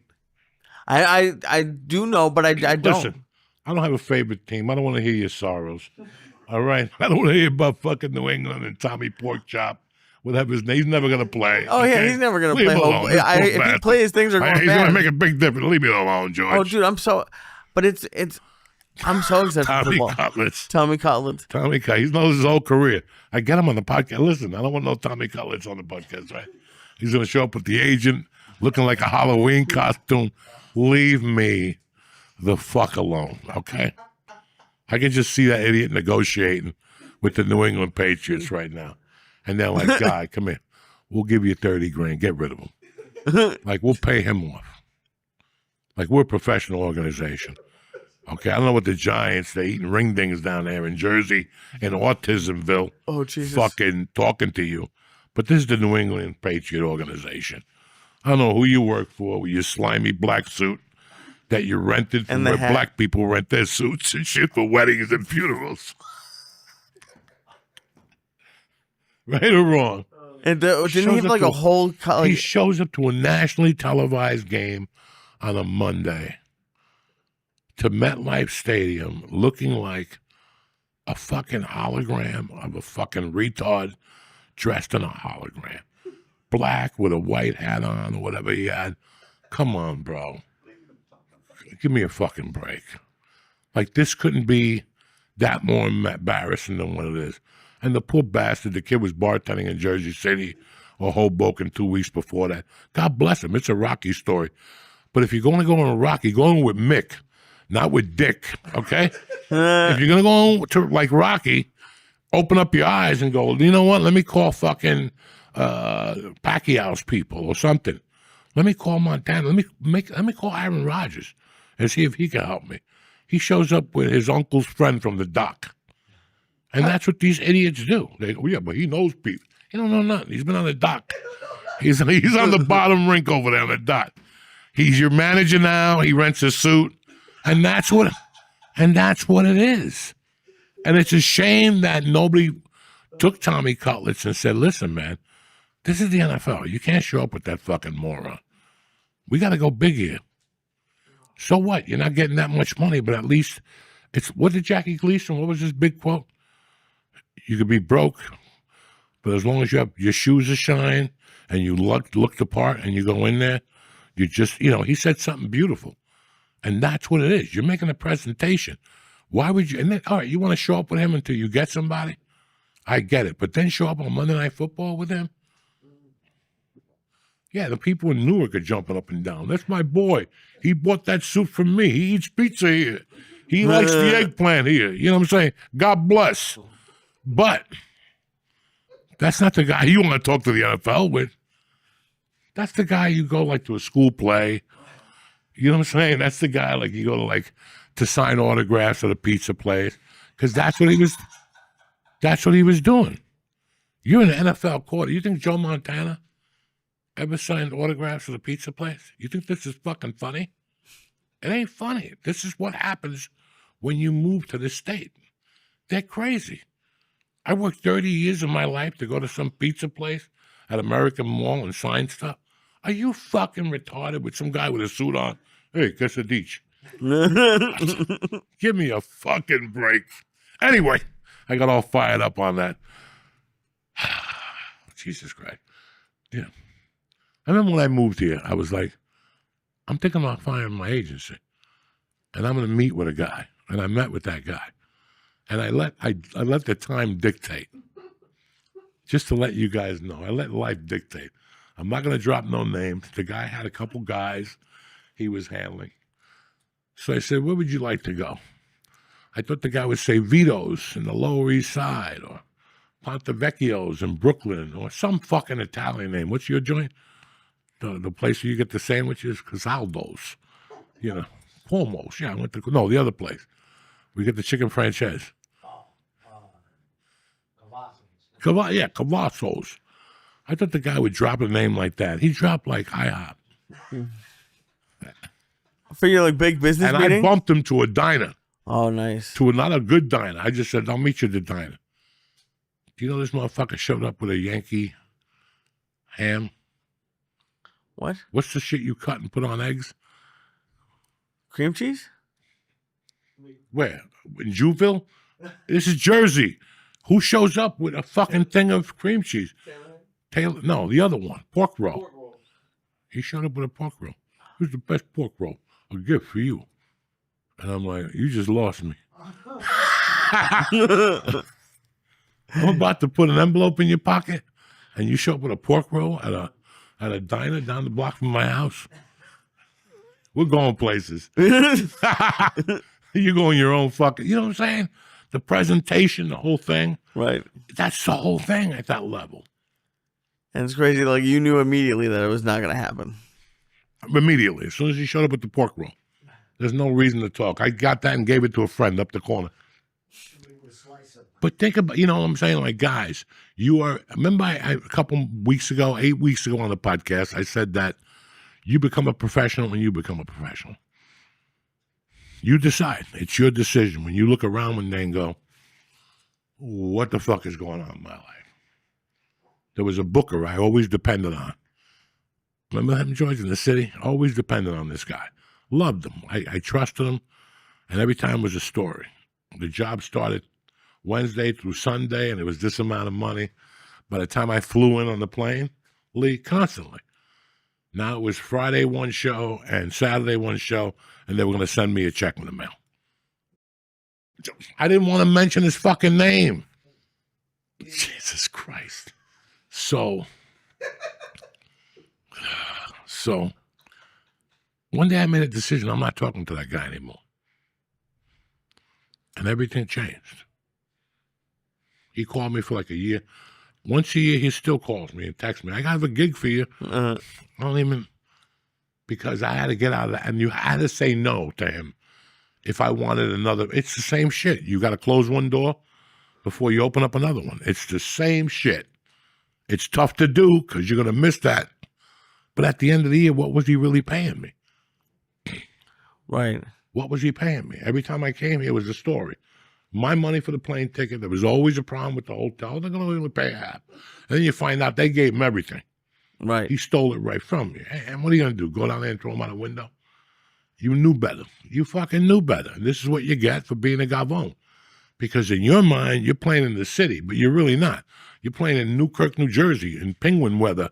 Oh, my God. You know what I'm saying? Now when you get here, you ask Nick for a ride, and Nick's like, I ain't got 4 hours. 4 hours? Where am I going? You're going an hour from Lake Placid. You're going to go for $400? What the fuck are you thinking? Right. Shoot yourself. But you get caught up in, well, I'm going to come back and stay on Nick's balcony because I stayed on your uncle's balcony, so I know. But I'm going to go to the Bronx. And then I would go to these fucking places and showcase or whatever. But I was just spinning my wheels. I was just spinning my wheels and I was losing money. And I did this once a month. I would take one of his fucking stupid gigs. Pittsburgh, just to be, well, I'll showcase at the Funny Bone on Monday. There's no showcase at the Funny Bone on Monday. I don't want to see your rapid ass. You just did a hotel on the other side of town. You follow me? Right. So it's the presentation. It's like when you go to a shitty restaurant and you go to a good restaurant. If they give you the same fucking meat, the same potatoes, and the same stupid carrots, and they design the dish differently, your mind does that. Your mind does that on its own. We don't even need to go to if I go to Bruce's, your brother-in-law's a chef. He knows how to decorate a plate. He'll make 4 ounces of meat look like 22. That's what he went to school to do. Well, he's a different type of dude. He'll make 4 ounces look like 2 ounces and tell you it's 6 ounces. You know what I'm saying? But you follow what I'm saying to you? Right. So it's whatever you show the I like Tommy Cutlets. I think he's a good quarterback. Oh, shit. But to show up on Monday Night Football with an agent dressed like that, like I said, it, But like, where does because to me it also like he'll be like, I'm loyal, and you talk about loyalty a lot. Loyalty, that's when I go to you, Lee. Listen, we've been together for 6 years. I've gotten 3 car dealership offers where I go wash a car for charity. And then every other Sunday during football season, you get me to some fucking pizza place and I make the small 600 and I come home and I got to take 2 showers from the garlic breath that sunk into my fucking neck and all the fake gangsters I met. All right, let's figure this out. The NFL called. Why don't I put you at a better capacity? Why don't you become my personal manager? And I still pay you the 10. But I go in there with an agency. There's always a fucking remedy here. If you're that tight with the guy, he'll understand. Right. I can't show up with you. We robbed somebody in the 8th grade. God rest his soul. I love Darren Rago. I always think about it. What happened if he would be alive right now?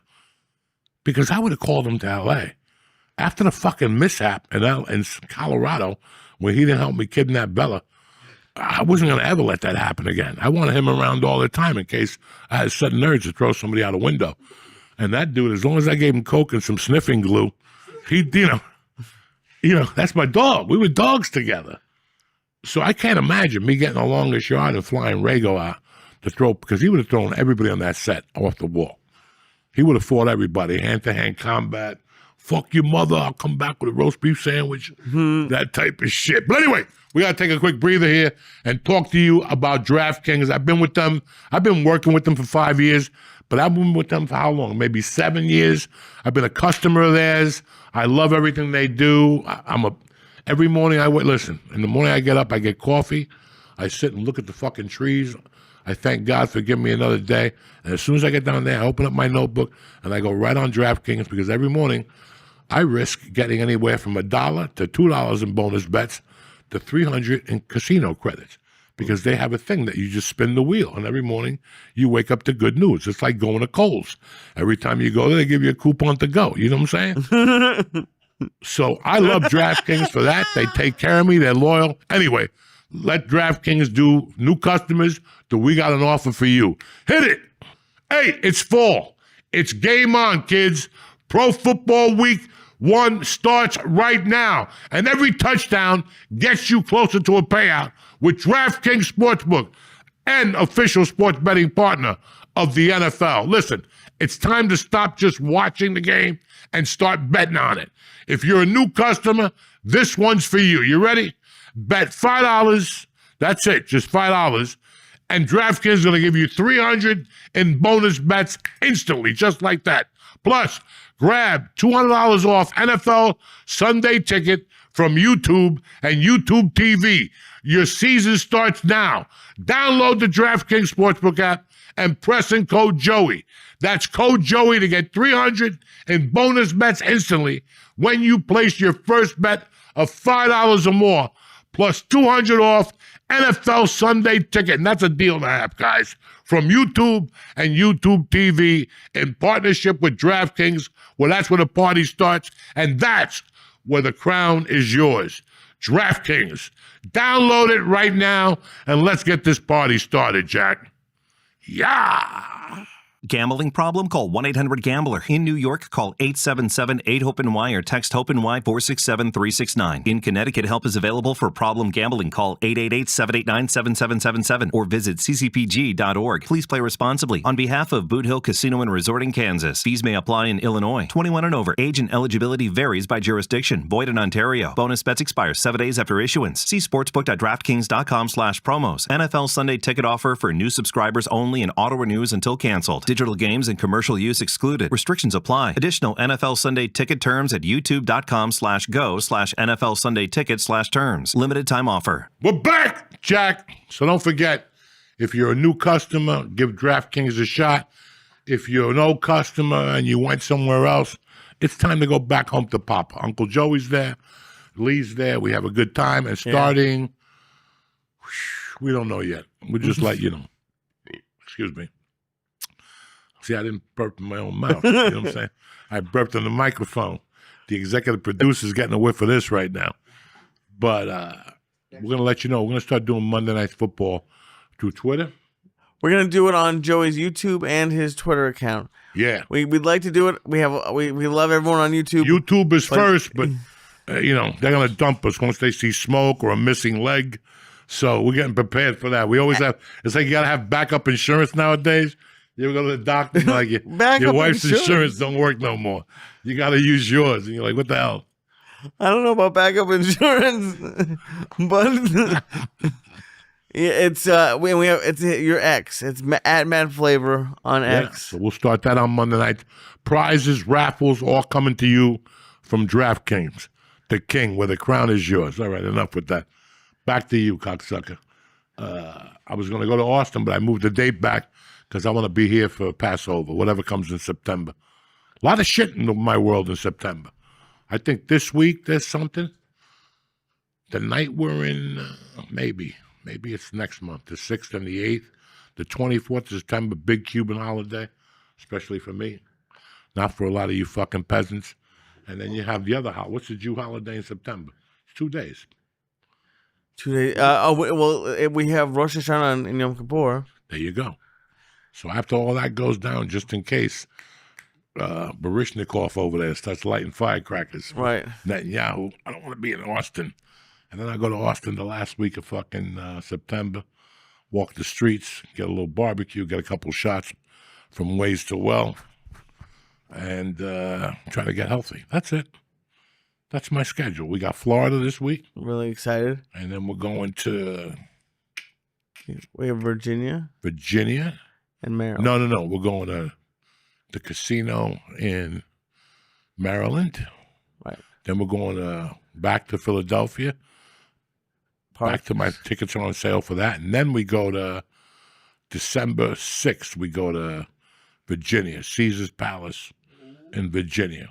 What are you oohing about, cocksucker? It's 8 hours away, and you're the only one that's got a license. But we're not driving in the car. Forget about it. You're not taking me down there in the Taurus and the fucking whatever he's got, the Twitter machine. We are going to stream there, but we're just not going to drive there. No, we're not going to drive in the Twitter machine. But besides that, I'm excited. Dog, this is my time of the year. I told you. My dick excels. I got up this morning. This morning was one of the best mornings of my life. Why? Because a lot of people understand. I got up about 5:30, and I went to pee. And I sat back down. I still had an hour and a half left in me. I could still go till 7. I went to bed at 10. I put the sleep apnea mask on. I laid on my side, and I feel something on my back like a needle. And I pop over, and I look, and it's my cat's paw. I don't see her. I'm like, what the fuck? And all of a sudden, I just see her little nose come out from the blanket, and the blanket just happened to cover her little eyes like this. And she's like, what the fuck are you doing? I'm like, nothing. I'm trying to sleep, But once I looked at her, I'm like, Jesus Christ. I had to take the mask off and hug her and play with her. She was all excited. I had to scratch her nose and shit. Now it's 5:45, and I'm like, I'm up already. So, where the fuck was I going with this? I don't even know.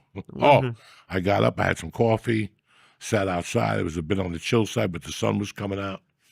I could tell it was going to be a beautiful day to be alive.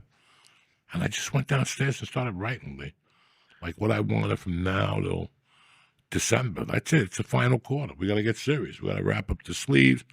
I tried to talk, I thought about the football thing we're doing on Monday Night Footballs or Thursday, depending on the game. I mean, why waste a shitty game on you? If they're 2-12, I'm not going to watch that. 2 teams, they're both going for the number 1 draft pick. I might as well leave you at home to watch YouPorn or something. Except in Texas, you got to mimic something, whatever the fuck goes on down there. You got to fucking make believe you're at that Snappies. What's the name of the supermarket you go to that sells gasoline, Whippies, Flippies, whatever the fuck. I have to be. Oh, Buc-ee's. Buc-ee's, yeah. You go to Buc-ee's. But how do you describe it? A gas station that sells Flippies? Is that what you said? What? What do you mean, what? Blippies or whatever the fuck you do. But yeah, this is my time of the year because I know it goes fast. I know it goes fast. And for working Americans, I mean, the interest rate's going to go down a little bit in September, but fucking everything else is going to be expensive. Egg prices went down, but they're fucking you in the ass with everything else, from Disney to electrical power. So it's going to be a rough Christmas, so you better get that gun ready. You know what I'm saying? You better get that gun ready and that little note. Get that little disappearing ink. That's how you rob a bank, with disappearing ink. How do you rob a bank with disappearing ink? So you write the note, give me the fucking money, and by the time the cops come, there's nothing on the note. You know what I'm saying? You're like a magician. I'm always thinking, dog, okay? I know you're thinking all the time. I don't know how good the thoughts are. How's this one note going to... We got it, Lee. It's a joke. I know. You're the only idiot that thinks it. Is sitting over there like, taking this shit seriously. And at 2 a.m, you'll call me. Where do you get disappearing ink? Listen, I don't even know if they sell it anymore. They Used sell to it. be in a magician store. So then when you want to hire that magician, go ask him about disappearing ink, all right? What are you bothering me I for? want to hire a magician so bad. Dog, I don't want to see a magician. I know Remember you how don't. I told you how I feel? I will dial 911. Oh, I want to I hire am not so a many crime magicians. stopper, but that motherfucker will be mid-trick, and I'll have a handcuffs on him like a motherfucker. I'll press charges for child pornography charges. He showed me his dick with a... Press charges. What happened? How are you gonna press charges? You don't decide the charges. And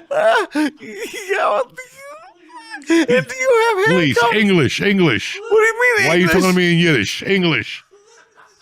Oh my God! What happened? Because you can't decide the charges people are getting.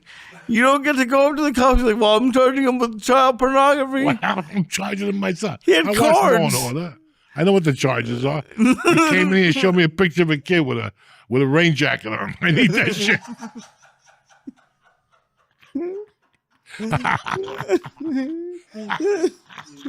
That doesn't sound like a magician to me. Oh, but I want to hire one so bad to come here for the show. What are you, Chinese? I hire. What the fuck you saying to me? I hire. What? What happened? What happened? I said I wanted to hire them to come to do magic during the show. Listen, comedy, football, and magic have never been done. You ever see a Super Bowl show where they go, oh, Jocko the Great, the magician's going to come do the halftime activities. We got rid of Jay-Z. This guy's going to cut himself out of a box and then fucking eat a bullet in midair. Right? They never cancel Super Bowl for a fucking magician. Did you ever think of that? You ever see that fucking guy? You ever see fucking the redheaded guy on steroids, the comedian? Carrot Top. You ever see him at the Super Bowl? No. You ever see his buddy, Vince, whatever, the other magician? You ever see him at the Super Bowl? What about the guy that got eaten by a lion? You ever see him at the fucking Super Bowl? That's a reason. There's a reason. Because magic and football don't go hand in hand, okay? Well, we're not doing actual football. We're just talking. Listen, we're doing it's a Monday night or a Thursday night game. That's an American as apple pie. And you want to bring white voodoo in here, magician shit. I feel more comfortable with a black guy who cuts a chicken's head off. I'm going to try to get one of those too to show you people a live Santeria event right here in the basement of love. Oh my God. And that's better than a card trick? Fuck yeah. Who wants to see a faggy fucking card trick? Who gives a fuck if it's the ace of spades, okay? Go to the track and bet 8 winners, then get back to me 3 nights in a row. Nikki, what are you doing over there? What are you looking at? Pornography again? I told you, get off that shit. I tell you, they got to trace your little midget fetish over there.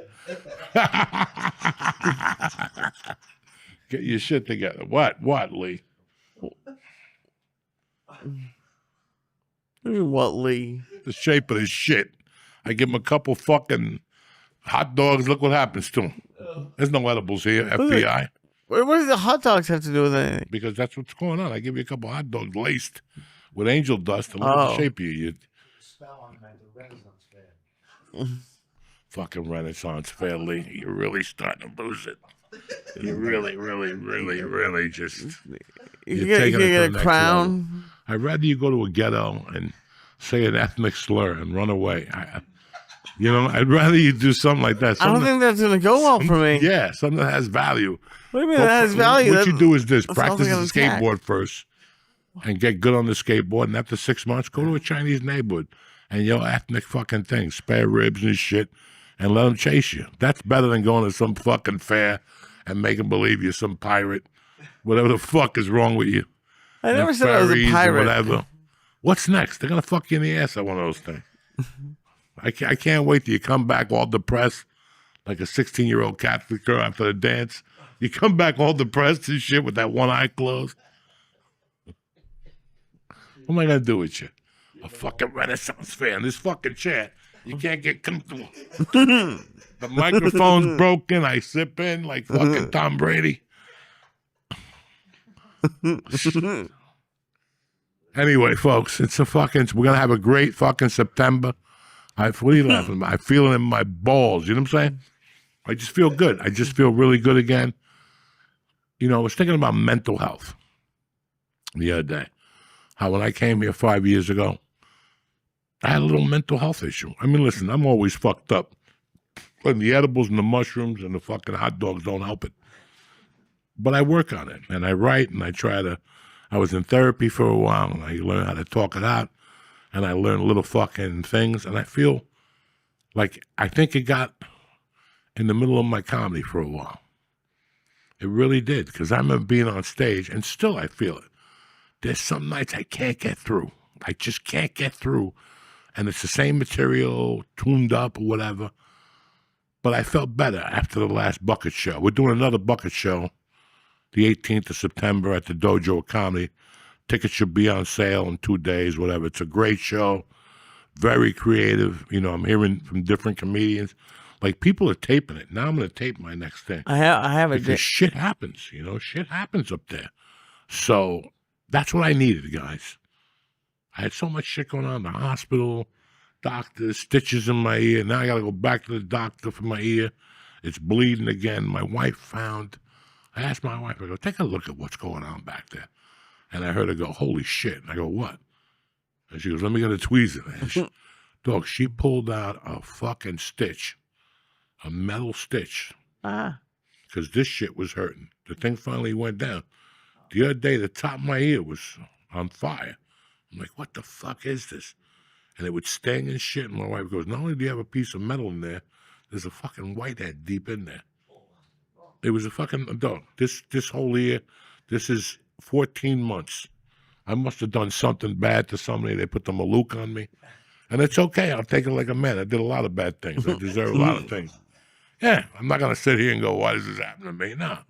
I did a lot of creepy things. I did, you know, I robbed a few people, you know, shit like that. You're going to pay for your sins.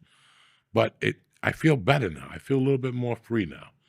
I know it wasn't a midlife crisis because I would have bought a Corvette and tried to leave my wife for a 19-year-old. Yeah, even though I can't fit in one. I go in a Corvette, I need 18 chiropractors. I can't sit. You imagine me driving up from Marlboro to the street? You guys have to come out. The auto body guy here. What's his name? Melvy over here. He's going to have to pull me out with the fucking auto body. With the whole scissors of life, whatever the fuck they call them. What do they call them? The scissors of death when they pull you out with the helicopter. I don't think they call them death. I think anyway, it doesn't matter. Go back to your coma. Look at the shape. You can't give me these edibles and then... I didn't give you nothing. You show up looking like you spent the weekend in Auschwitz on a fucking retreat. What the fuck? I don't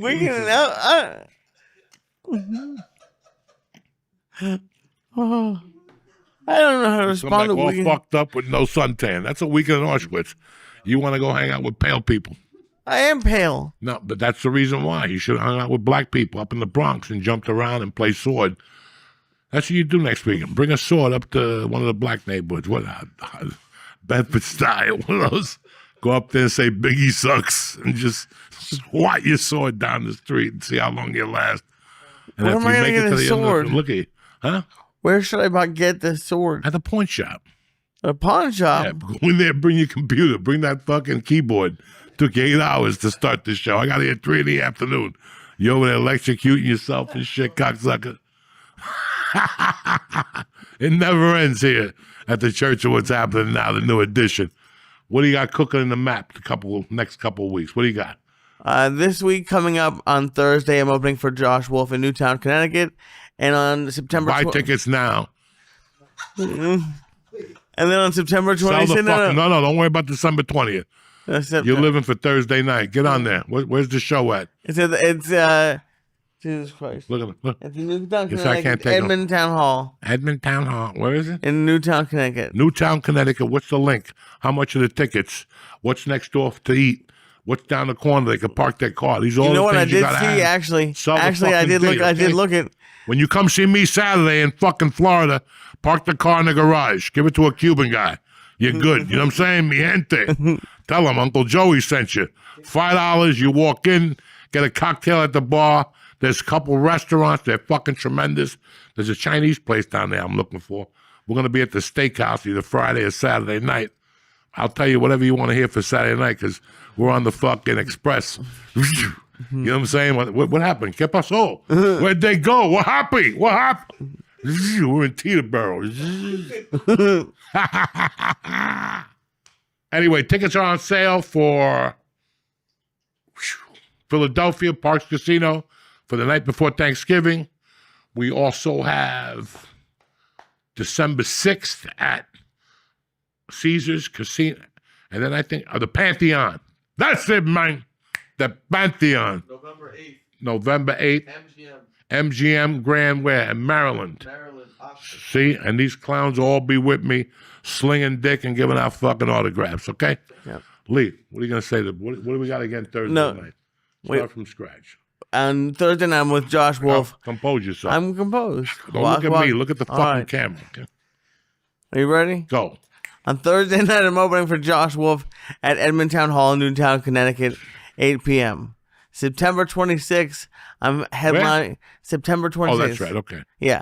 September 26th, I'm very excited. I'm headlining the dojo in Morris Plains, New Jersey for the first time. A lot of great comics are opening for me. It's going to be a good time. Pedro Garcia is going to feature for me. Got a lot of great people. So it's going to be a great night. Who else is going to be there? Everyone's going to be there. Every Who comic. else? Sheba Mason's going to be on the show. No. What chicks are going to be there sucking dick in The the hottest. back? Sell it. All the hottest chicks hang out at Tiff's. Dude, All the freaks go to food's- Lee Sayat Dude, shows. I promise you the food's good.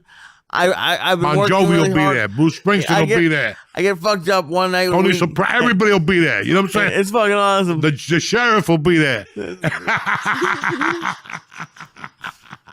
I love you, motherfuckers.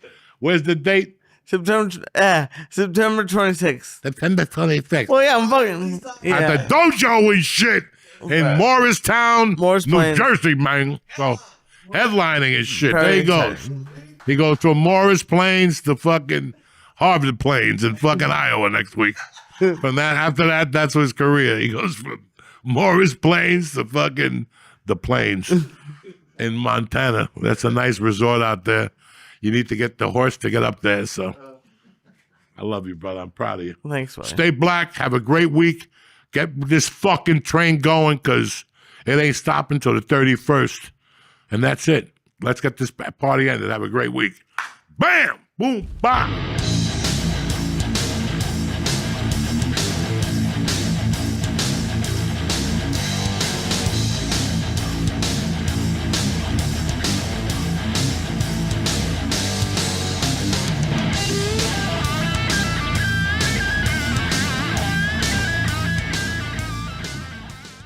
What's happening, beautiful people? Uncle Joe here. Listen to me. It's fall. The leaves are changing, and so is your fucking nutsack. We're going to resurrect that erection with Blue Chew. That's right. It's the original brand offering chewable tablets for better sex, and they're going to raise that dick back from the dead, like my wrinkled up Cuban egg roll type of dick. You'll get the erection that are harder, they last longer, and it gets the job done, Jack. You know what I'm saying? They're just laying there, just like that. The tablets taste like mint. I was just telling somebody. And you can take them at any time, day or night. I ate one for breakfast the other day. You know what I'm saying? That's how I'm rolling. Get yourself a subscription so you can be stocked up to stay up. Listen, and we got a special deal for our listeners. We love you, so we're trying to take care of you. Before Halloween comes, before Christmas, we want you to sling dick. So at least Christmas, you got a girlfriend that just sits there and goes, you know, let's do it, baby. It's too easy to get you. The first month of Blue Chew is free. That's right, I said free. Just use promo code Joey at checkout and pay $5. That's it. It's that easy. $5 for shipping. That's it. Join Blue Chew's mission to upgrade humanity one thrust at a time. We need more kids in China. Head to BlueChew.com for details and safety info. And thank you to Blue Chew for sponsoring the podcast. And Blue Chew is a great product that'll help you. If it can help me, an old geezer, it'll help you too. BlueChew.com. Ha ha ha ha ha ha. Kick this motherfucking Neil Lee.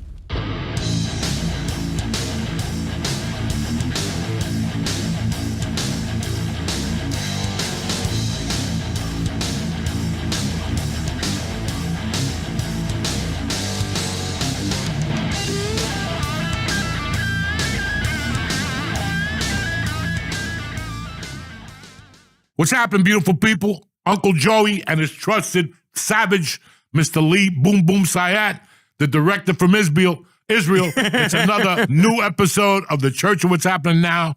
New Testament coming at you. It's September the 30th. It's over.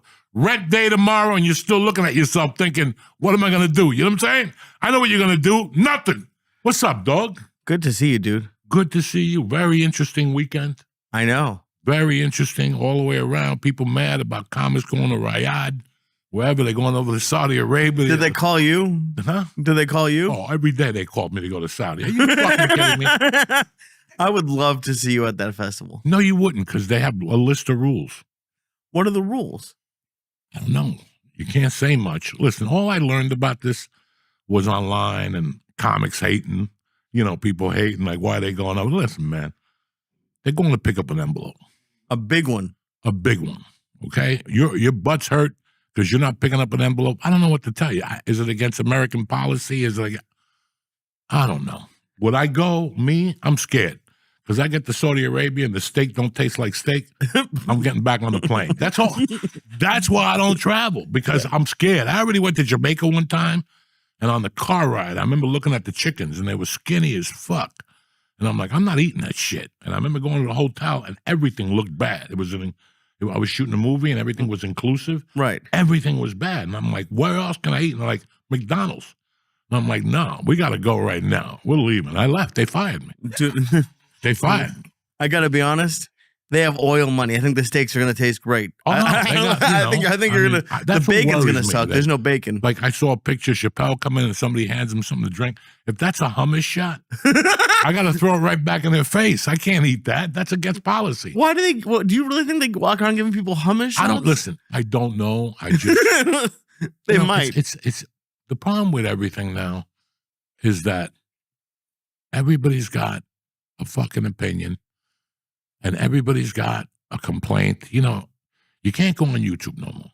YouTube, my first page of YouTube is a fucking cry fest of who's selling out, who's woke, who's anti-woke, this comedy scene in Austin. It's and everybody's hating.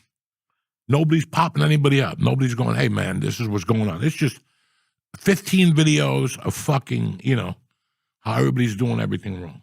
Well, it's sad, but like, put up a video that says a comic gives love to all of his favorite comics. It'll get 6 views. Put up a video, so and so is a pedophile, or like whatever. Like, that's gonna get 8 million views. It's the way it works. But listen, man, people say shit on YouTube that they shouldn't, because there's a lot of people overstepping their. I don't know what people call them. Young kids call it something. Staying out of getting in your lane or something? No, when you put a video up and it really takes you somewhere else or something. Oh, clickbait? Something like that. I don't even know what it means. There's a couple of those expressions. Right. I just thought, it's like when you see an article and it goes, UFC fighter, but they show a picture of John Jones. Gets in trouble. And then you click it and it's really some fucking white kid in Iowa that got a DUI. Right, yeah. I don't know, that type of shit. They do a lot of that. But still, my point is, everybody's got a fucking opinion now. So everybody's going to have, and it seems like lately, in the world we live in today, people have more bad opinions than good things to say, especially on the internet. There's never, and then if you do get good stuff, there's always that one guy that throws a curveball at you that you're like, where'd this come from? Like, where's this come from? Mad about something from like years ago. Where'd this come from? You're like, okay, they're mad at that. But like, I just learned about the Riyadh Festival. Right. It was funny because I saw a big agent Saturday night, and I looked at him like, how come you're not at Riyadh? He goes, I'm not going over there. He goes, why, do you want to go next year? And I was like, I don't think so. I got no passport. That, honestly, dude, that must have saved you so. I mean, I know it sucks you can't go to some places, but just to not even have that on your radar must be great. Because people, they've done some crazy. It's like not a good place to take money from, but that they're also giving people, like they had that golf league that was like hundreds of millions of dollars. They gave the guy $100 million. The soccer guy they gave $1 billion to. 500 million they gave him? Yeah, 500 million. And that's nothing for them. Oh, yeah. That's a piggy bank. And under the fucking table, they forgot about it. There's no budget for anything. And I'm going to be honest with you. Is it are Abu Dhabi, and I know you probably don't know, but is Abu Dhabi and Dubai, are these all the same places? Dog, I got an F in geography, No. all right? I don't know why you're asking me this shit. No. Because who's the one that's sponsoring the NBA? That's Saudi Arabia too, and that's Riyadh. And like they're on every NBA like every NBA floor has Saudi Arabia, and I would love to have everyone thinks they have morals, but I have to be honest. If I got offered a $200,000 check to do stand up, that's kind of hard. It's hard to turn down. I'd like to think I would. Remember we discussed a couple months ago for weeks the moment before. Listen, look at what's the guy who's dating the blonde chick from Kansas City? Oh, Football player, Travis Kelce. Yep. He got paid $10 million for an Ozempic shot. Okay. I want you guys to think about that, even at home. $10 million. You're sitting there, some guy calls you, $10 million to put your face on Ozempic. I don't know. Listen, I'm not talking about COVID vaccines. I don't want nobody to think I'm doing out misinformation. We're just talking here. We're just talking with all the good and bad in the world that's going on with COVID and the vaccine. He took $10 million. What would you do, Lee? Now, if you were a guy that was making, $100,000 a year, that's one thing. But this guy's been getting paid, okay? And at the middle of all that, he stopped. And, some people call it selling their soul. I don't know what he's got going on. Maybe he's got a mother that's sick. I know she's not. Maybe because that's a mom that used to go to 2 games in one day. Like she would drive and then fly. I don't know what's going on there. Maybe he's got a niece with autism. Maybe he's got a nephew in a wheelchair. I don't fucking know. And that's what we don't know before we fucking assume of what the fuck is going on. I mean, half of the comics on that list have more money than God. You think so? So I can't imagine what they're giving them. But people have to, this is what the world we live in. People are pissed about the Hawk Tour girl.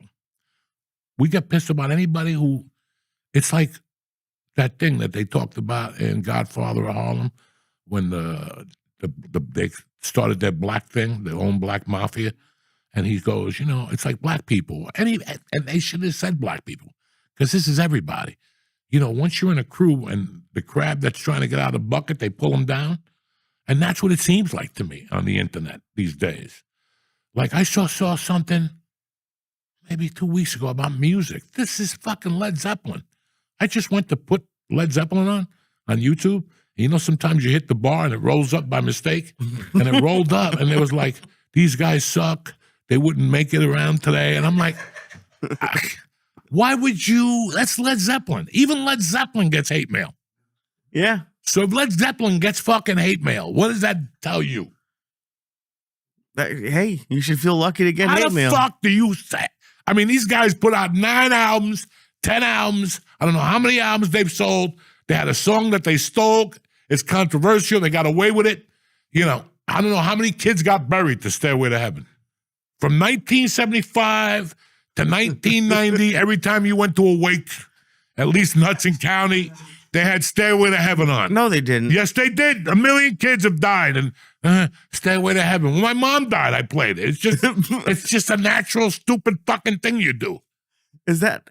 That was the #1 most requested song in the country for probably 22 or 23 years. I get on the radio, but #1 at a song. wake seems a little inappropriate. Dog, I had motherfuckers that put Kiss on at a wake. They don't give a fuck. This is Hudson County, motherfucker. Oh, Jews do it very differently. Go to a Cuban wake. They got a salsa band, not a salsa album. They got 3 Cubans with conga drums, fucking, and a Moroccan, people dancing, and you're like, it's a fucking deathbed. But guess what? Not a bad idea. No, they're having fun. Because how sad can you be to sit there and cry when half-dressed women are playing and, people are sweating and shit? Jeez, I hate that I'm asking you this, but I feel like you're going to have a yes. Have you started planning? Like, do you have a plan for your funeral? Like, Yeah, I want them to burn me, Oh, Jesus. right, in a little box, and then we'll give out packages. I told my wife I want a little ceremony where you give out an ash to everybody, and they get to take home like a mass card, but it's a picture of my balls on the mascot. 2 fucking balls in my prime, so you'll always remember who the fuck I was. The documentary Not balls this are ugly like, face, not the no teeth, not the Trump ear, none of that shit, not my pigeon toe, not my fungi toe. You're going to go home and have to put that on your refrigerator. 2 fucking Cuban nuts with that birthmark in the middle. How you like me now? Even from the grave, I'm haunting you motherfuckers. I'm getting 1,000 of those.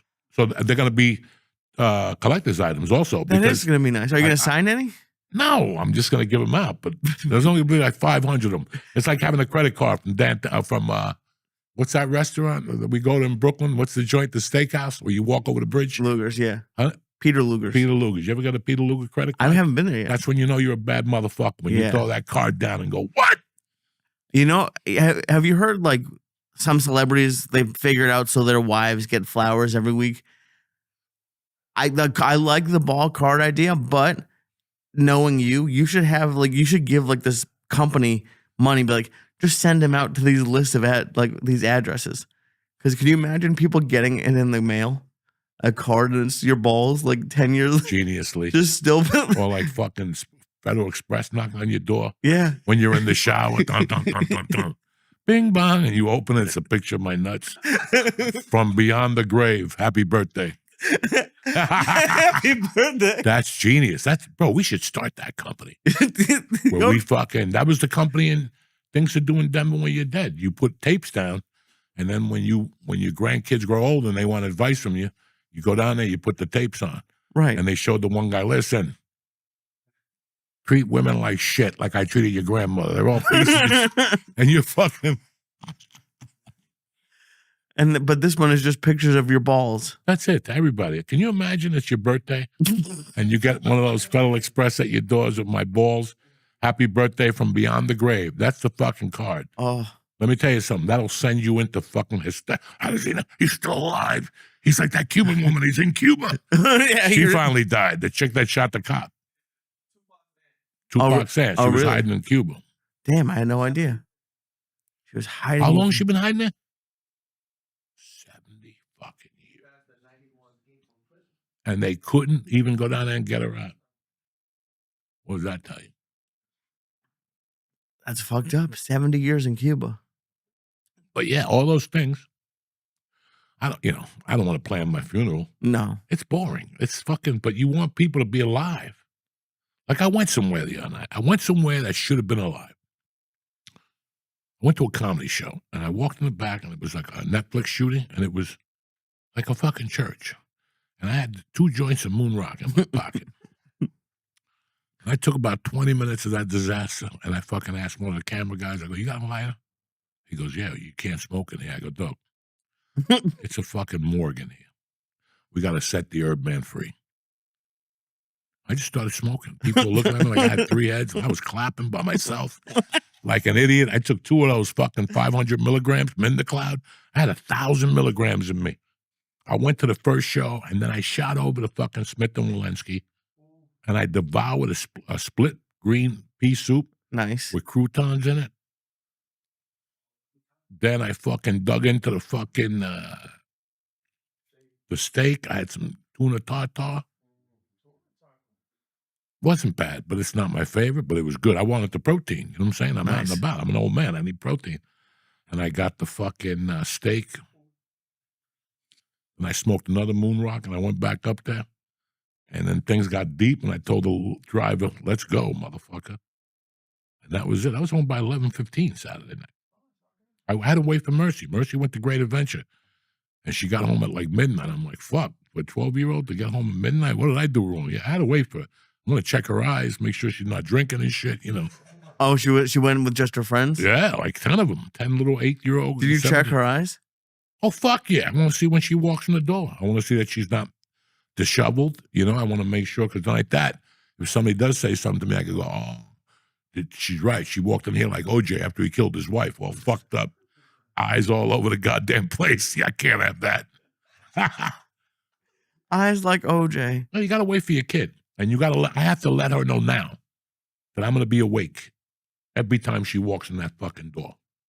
So I got to set a precedent today, not tomorrow, not threaten her with it. I didn't mind that she was out till midnight. Listen, what's the option? She's going to sit in that fucking room and watch Brooklyn Nine-Nine till midnight, then come down and watch The Honeymooners till 1 with me. I'd rather her. She's only going to learn about life if I kick her out of the fucking house. Right. You know, to a degree. Her mother wasn't with her. Her mother had her own problems. Was this the first My time wife got her fucking teeth yanked out. Ay. She wasn't leaving the goddamn house at all. I had to keep bringing her back Carvel milkshakes because that's all she could eat for 2 days. Did you get one for yourself? The first day I went, I got a 12-ounce small, thin, and it's the owner, the Chinese guy. He knows how to make a shake. Nice. Velvet. See, I finally found my first thick one in the city, but I don't want to leave the Mercy stuff. Was this the first time that you had to wait up for her? I was nervous about it all night because I knew, first of all, she was punished. So when she came to me, she goes, Dad, a bunch of girls are going to go. And I go, listen, you got a fucking deferred sentence, which means if you fuck up again, I'm going to bang you out with the 2 weeks. I'm going to add another 2 weeks. And I'm going to take your phone. I'm going to jump up and down on top of it 80 times. So note, that's the fucking punishment if you fuck with me again, okay? So you could go have a good time. I offered her money. She goes, no, I got my own cash. She's out of her mind. She went down there. But when she came home, she had like a ripped shirt, like she was a spooky Halloween character. I don't, listen, I don't ask. I just look for scratches and shit. I look at the nails to see if there was blood in them, whatever the fuck. Because God knows. So I just had, listen, I believe in that shit. I know how I grew up, and I wish there would have been somebody there most nights. They would do surprise attacks. So I would always, and in those days, you come home, you're like, fuck, I just wasted that Visine for nothing. And some CK cologne or something, because you got to put cologne on, CK, you got to think a little bit of, and you couldn't get Listerine in small bottles then. Banaka or Scope. Right. And I wouldn't even spit it out. I just drink it because you know it's in your fucking testicles, whatever the fuck it is. Yeah, but then I also, like, doesn't that also just prove you're guilty? Like, why else are you coming home smelling like mouthwash at 2 a.m? I did always. Oh, no, every kid does it. It's but who the fuck knows? But you have to be prepared if they're awake. Yeah, my eyes are just real bright right now. Sometimes she knew I drank. So I could always blame it on, but she also knew I wasn't a drinker. She knew it from watching. Your mom? She's watched the refrigerator. There's no beers missing in my house. There's no alcohol missing. Every once in a while, somebody would come over and I go, you want to pour some out and pour water in it or something? You know. Right. But no, I wasn't a drinker, so she trusted me with that. So if I had booze on my breath, she didn't give a fuck. She knew I only had one beer. And then she'd tell me, put the toilet next to your fucking bed because you're going to puke. Because she knew I was an alcohol puker. Oh, damn. That was the giveaway. I always got sick. And you were 15 when your mom passed? Yeah, 16. So and it was like 2 years before that I drank. One night I went to that kid who was here. I told you the Villo, and they were drinking out of the garbage can. And I fucking woke up in a lawn a block and a half from his house. And I got woken up by a cop that we used to play basketball with that was a great man, but he wore colored socks. In the 70s, that was a no-no in our neighborhood. If you had sneakers on like these idiots today that you see with sandals on and colored socks, that's a beating in North Bergen. That was a beat. How severe of a beating? Just a couple smacks to the face and go home and put the right socks on. Because even the high school threw you out. Because in those days, they said if you cut your foot, the ink from the sock would leak into the cut and you die. Right. So the fucking school even had a rule. No colored fucking socks. So like Spanish kids didn't want to do gym, so they wear like the Puerto Rican socks, like the guinea socks with the fucking strings and shit. No gym. You get an F for the day. Hey, you weren't allowed to wear those shit. Now people wear black socks up to here with flip-flops. 20 years ago, they call you in an alley. Come here. I want to give you something. I just want to make sure it's white socks. White socks, always. Okay. So he used to, whenever he wore black socks, we would foul him. That was our thing. Whenever he wore the black socks, I know, because they're young. They don't fucking know the rules. I've always worn black socks. Yeah, I know, black, gray.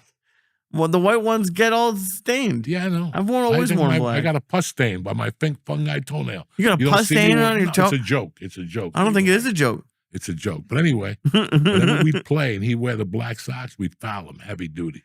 Under the basket, we'd all jump on him and karate chop and shit. So he got the hint. He started wearing white socks. But he picked me up. He woke me up at 6 a.m. on Richie Sensulo's lawn. And said what?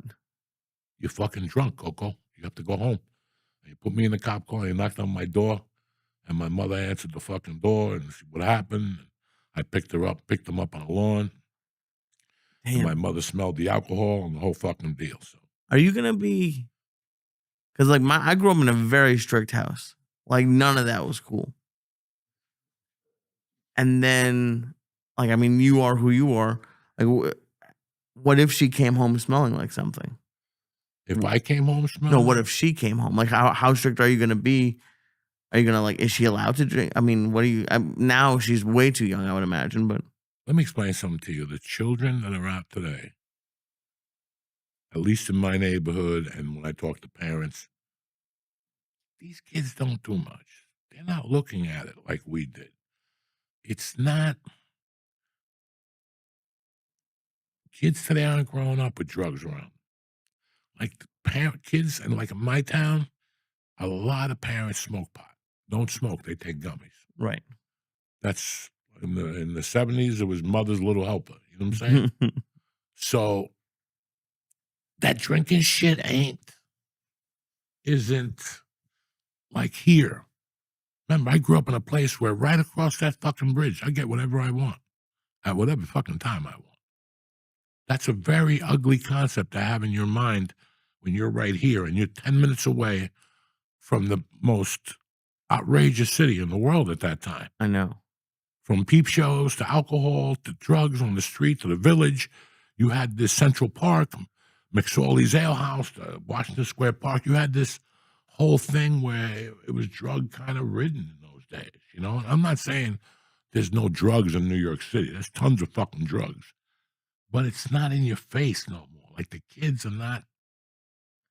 I've heard that drinking's down for sure. Drinking's down. Drinking's down. I guarantee vaping and smoking pot's got to be up at that age. I don't know. I'm not a fucking whatever, but there's always going to be like people are going to find it. But yeah, I think you're right that probably stuff is on the way down. But everyone experiments. Listen, she's getting exposed to it right now. Yeah. Okay. The best thing I'm doing right now, she's never seen me smoke, but she smells it. When you're exposed to it and you see the effects, like if she goes to school and they're like, you know, marijuana causes narcolepsy and it causes this and it causes that, and it'll make you, she's sitting in the back going, my fucking dad smokes every fucking day. Right. And he's tip-top magoo. He's functioning. He has a job. He does this. He goes to the gym. He talks to my mom. He goes to dates with my mom. I mean, what the fuck? So it was the same for me when I was growing up. And it was even worse in the 70s, the propaganda. Right. The anti-smoke. I had a godfather who picked me up every Saturday on his own merit and take me to Times Square and take me to a movie, and he'd take me to Tad's Steakhouse, and he'd take me to see, like, girls dance, you know, like, even at a young age. He'd go, come on, you like girls, right? And I go, I don't know. Yeah, you like girls. But he always smoked. And all that happened to him was he'd giggle, and his eyes would get red. And then he'd go to work on Monday through Friday and pick me up on Saturdays. So for years, you hear this rhetoric of what marijuana does to you. And I look at him and I go, I don't know what they're talking about. This guy didn't have long hair. He didn't play rock music. He, you know. It's, yeah, I get that. But I mean, I think there has to be a limit somewhere. Like you wouldn't want her smoking now, I don't think. fuck no. I don't ever want to smoke. I don't ever want her to do the things that I did. That's what you want for your child. Listen, in 6 years, she might be somewhere. She might start smoking when she's 16 or 17. But I doubt it. Because she's really into athletic shit. Right. And she was telling me one time, she goes, maybe you don't breathe good because all those years you're smoking that. You know, they listen to that shit. It's a different child today. So you pray for the best. Right. You don't want them to get hurt and for them to get pain medication and then shoot the gap for heroin or something like that. These are things you want to avoid, but you see them. You see them as a parent. You see them as a human being. So all I want to do is, listen, I have to accept whatever happens. But I also have to monitor what goes on in my house. I came from a house where alcohol was king. I don't drink. Don't fucking tell me. I came from a house where there was a weapon in the house all the fucking time. I knew how to clean a gun when I was a kid. You don't see me carrying a weapon. I never shot up to school. I'm not have a violent past like that. So do you understand? Like, this is what's made me think about when you put it in front of kids. You know, if I have a fucking gun and you have to climb up and get on stairs and then open up a safe, maybe that intrigues the mind. I know it would intrigue me. If I get home at 3 and my father don't get home till 5, I'm going to try to get that fucking safe. Right, of course. And I know George has done it. We've all done it. We get intrigued and we look through our parents' shit and all that stuff. But when they know you have it, like, it's a big difference. I don't think I like alcohol because I was exposed to it at such an early age, at such a high fucking volume, that I was like, I don't ever want to end like that. Right. When I was 14, I would see my mother yell up for me at 8, and she would be making me breakfast or whatever, and at the same time, she'd be pouring a fucking Heineken in tomato juice. If she ate, she would do tomato juice. If she didn't eat, she'd do V8. You're a fucking alcoholic. I don't ever want to wake up at 8 in the morning and have to pour a fucking Heineken in tomato juice. And fine, she was a functioning addict. Right. She was out of the house 35 minutes later in the city, fucking buying records for the album, for the bar, ordering meat, whatever the fuck. But that's not the point. I grew up with that. Not that she was sloppy either. There was no slop. But I grew up with that. I don't want that in my house. There's no parties in my house. You come over to eat if you want.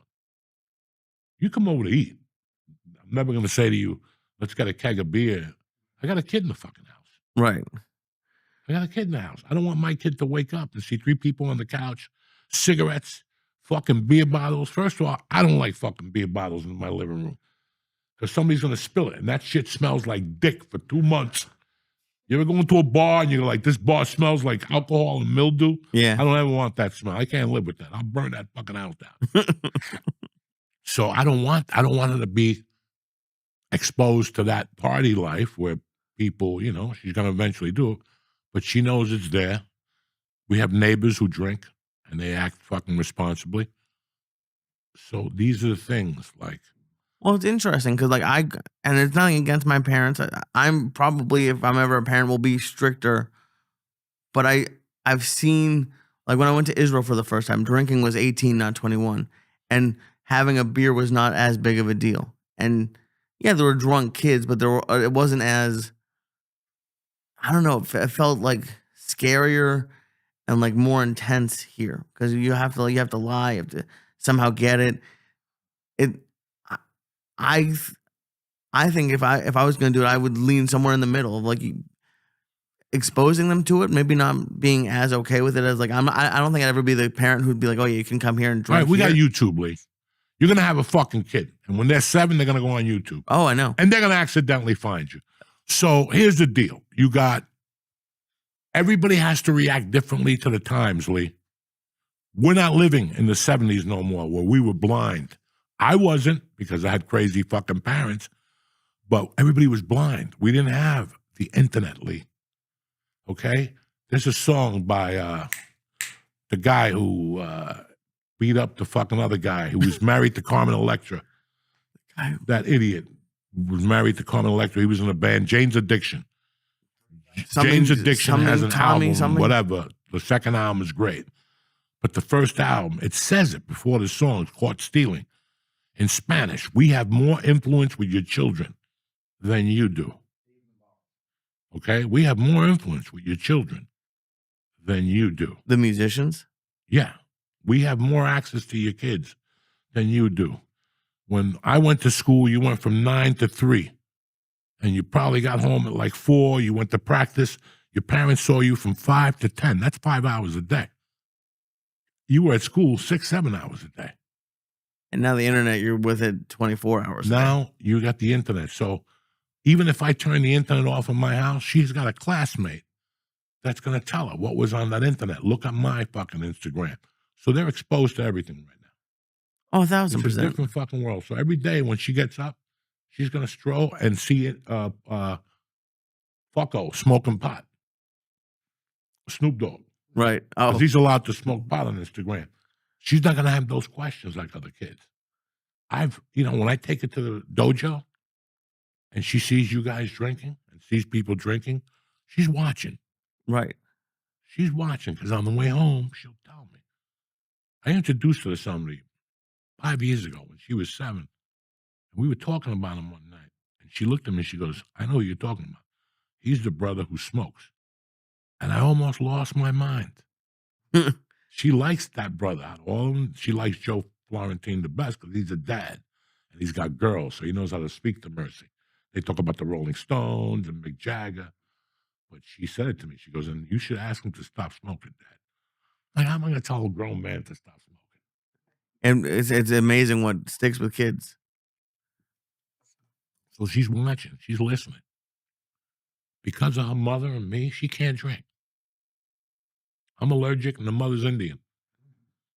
She goes off the fucking rails. When my wife has 3 drinks in her, that's not good. Her eyes start lurking. Fucking feathers start coming out of her head. She gets argumentative with you. That's why I don't drink with my wife. Because it's only 3 drinks? I don't drink with my wife. Never will. No way. And that's why I'll tell her. When I take my wife on a date, I go, I'm the designated driver. Go. And I'll fucking order her drinks until she gets lit. Then she has to catch herself and shit. Once she catches herself and she remembers she's a mom, then she'll stop. But I could still tell the rest of the night that she's up to something. Like I could tell, I could tell that she drank. Her eyes, she's Indian. So her eyes get, They're up to something. her eyes are blue and they get dilated so fucking much that it's like, that's how I could tell she's drinking. She don't ever drink, but she can't because she's fucking Indian. She gets sick. She starts boo-booing, rain dancing, the whole fucking deal. Let's take an interruption here for 5 minutes. Uncle Joey got a potty, and we got to talk to you about some special things, all right? We'll be back, Jack. What's happening, beautiful people? Uncle Joey here. Listen, your gut has a massive impact on how you feel each and every day. Bioma keeps things in tip-top shape so you can feel your best no matter what life throws your way. Bioma's blend of prebiotics plus probiotics plus postbiotics helps restore healthy microbiomes. Now you're going to want to give Bioma a try and get things sorted down there. Listen, I went on it about 4 weeks ago. I feel tip-top magoo, all right? I go to the bathroom. I don't feel sluggish anymore. So if your gut is full of the wrong bacteria, get Bioma and get it together, Jack. Listen, it's not just about a smooth, regular digestion. Your gut can mess with your hormone levels, energy, weight management, and even lifespan. Take 15% off your Bioma order to get started. Just click the link in our show notes and press in code Joey, Joey. That's code Joey, Joey, for 15% off your order when you click the link in our show notes. I want to thank Bioma for sponsoring us. They got a great product. We're back, beautiful people. What's up, dog? It was a great week, dude. Oh, that's right. You headlined last week. It was your first headline night. At the dojo, yeah. And it was crazy. Like, I was thinking about the first time I did it. I featured for another comic named Andre Kim. And it was like a couple of years ago. It was before you did any shows there. And it was just cool to, like, be on the other side. Because, like, at certain points, like we talked about it, I think last week, I wish I was further along than I was. But, to do that, and we had a great turnout. Like, it was, honestly, it was, for me, pretty full. So I was very happy about that. Everyone who did spots did great. It was a long show. They were a great audience. The club was happy. So it was, a very, just amazing night. I don't know. It was. I know. I've been there, dog. Yeah. I know when those nights are special and how you go home all tingly and shit, and then the next day you're at an open mic following a guy with a tuba. Oh, yeah. It's fucking great. Your life is fucking great, But I saw the pictures and I was very happy for you. Like I said, I didn't want to go because it was your night. And that's what a lot of people don't understand. Like, people go, oh, you're going to come to my show? Not really. Because as soon as I walk into your show, somebody's going to come up to me and ask me for a fucking picture. Whether you're on stage or not. People have no clue. So that takes the attention. People are sitting there all night. All right, Lee's here. Is he going to go upstage? Is this guy going to go on stage? You know, I learned something this weekend about comedy. Well, I learn something all the time. And it's funny. Whenever I have a big gig now on the drive home, whether it's a big gig or a small gig, I should say, I always think about what made me get on that stage the first fucking time. Like, what fucking possessed me to get the balls and the audacity to think that I was funny enough to get on a stage? Like, that's been the question in my head for the last 7 or 8 months. Like, at 62 years old, what the fuck did I do that I got to find? Like, I never did anything right. Never did anything right, guys. Never. All my decisions were shit because they were drug-induced. This was from somewhere completely different. And I really practiced it when I was in prison, of all fucking places. Like, that's when I said I wasn't even practicing, guys. I was just going up there and goofing. They call it goofing, whatever, when you just go up there. They would just go up there and talk to them. I would get on top of the table. There was no stage, you know. Hmm. And then in there, people were like, this is what you should be doing. I'm like, these guys are all losers. They're in a fucking federal penitentiary telling me my next career option. Are they you know, it's like, and I always think of that. And that's what you should think about. What really possessed me? And you're going to hit me. Everybody's like, well, I saw a Richard Pryor tape. No. What made you get in that fucking car that night? Go in there against, because it's the hardest thing you'll ever do. The first time, it's the hardest thing you'll ever do. You know, it's what I was trying to say in the beginning of the podcast is that you have so many critics right now, but nobody really knows the journey. You know, everybody's criticizing this person, this comedy scene, this guy's anti-woke, this guy's R-rated, this guy's punching down, this guy's punching up, but nobody really knows the journey, and that's what pisses me off. I didn't want to talk about this, but I do have to add leverage to this because he's getting beat up right now in the press, and I thought about it. And it's my friend Theo Vaughn. I was there Saturday night, Lee, and I told him I was going to call you for the second show, and he goes, yeah, I want to see Lee. I heard you got engaged. So, you know, I spoke to him Thursday, and he said that if I wanted to come to the show on Saturday. Now, my weekends are fucking tough, guys. I got no time for fucking comedy. I don't have time for myself to do comedy on Fridays. So I have a family, and whatever their decision is first is what I have to do. Because for 7 years, my decisions were first.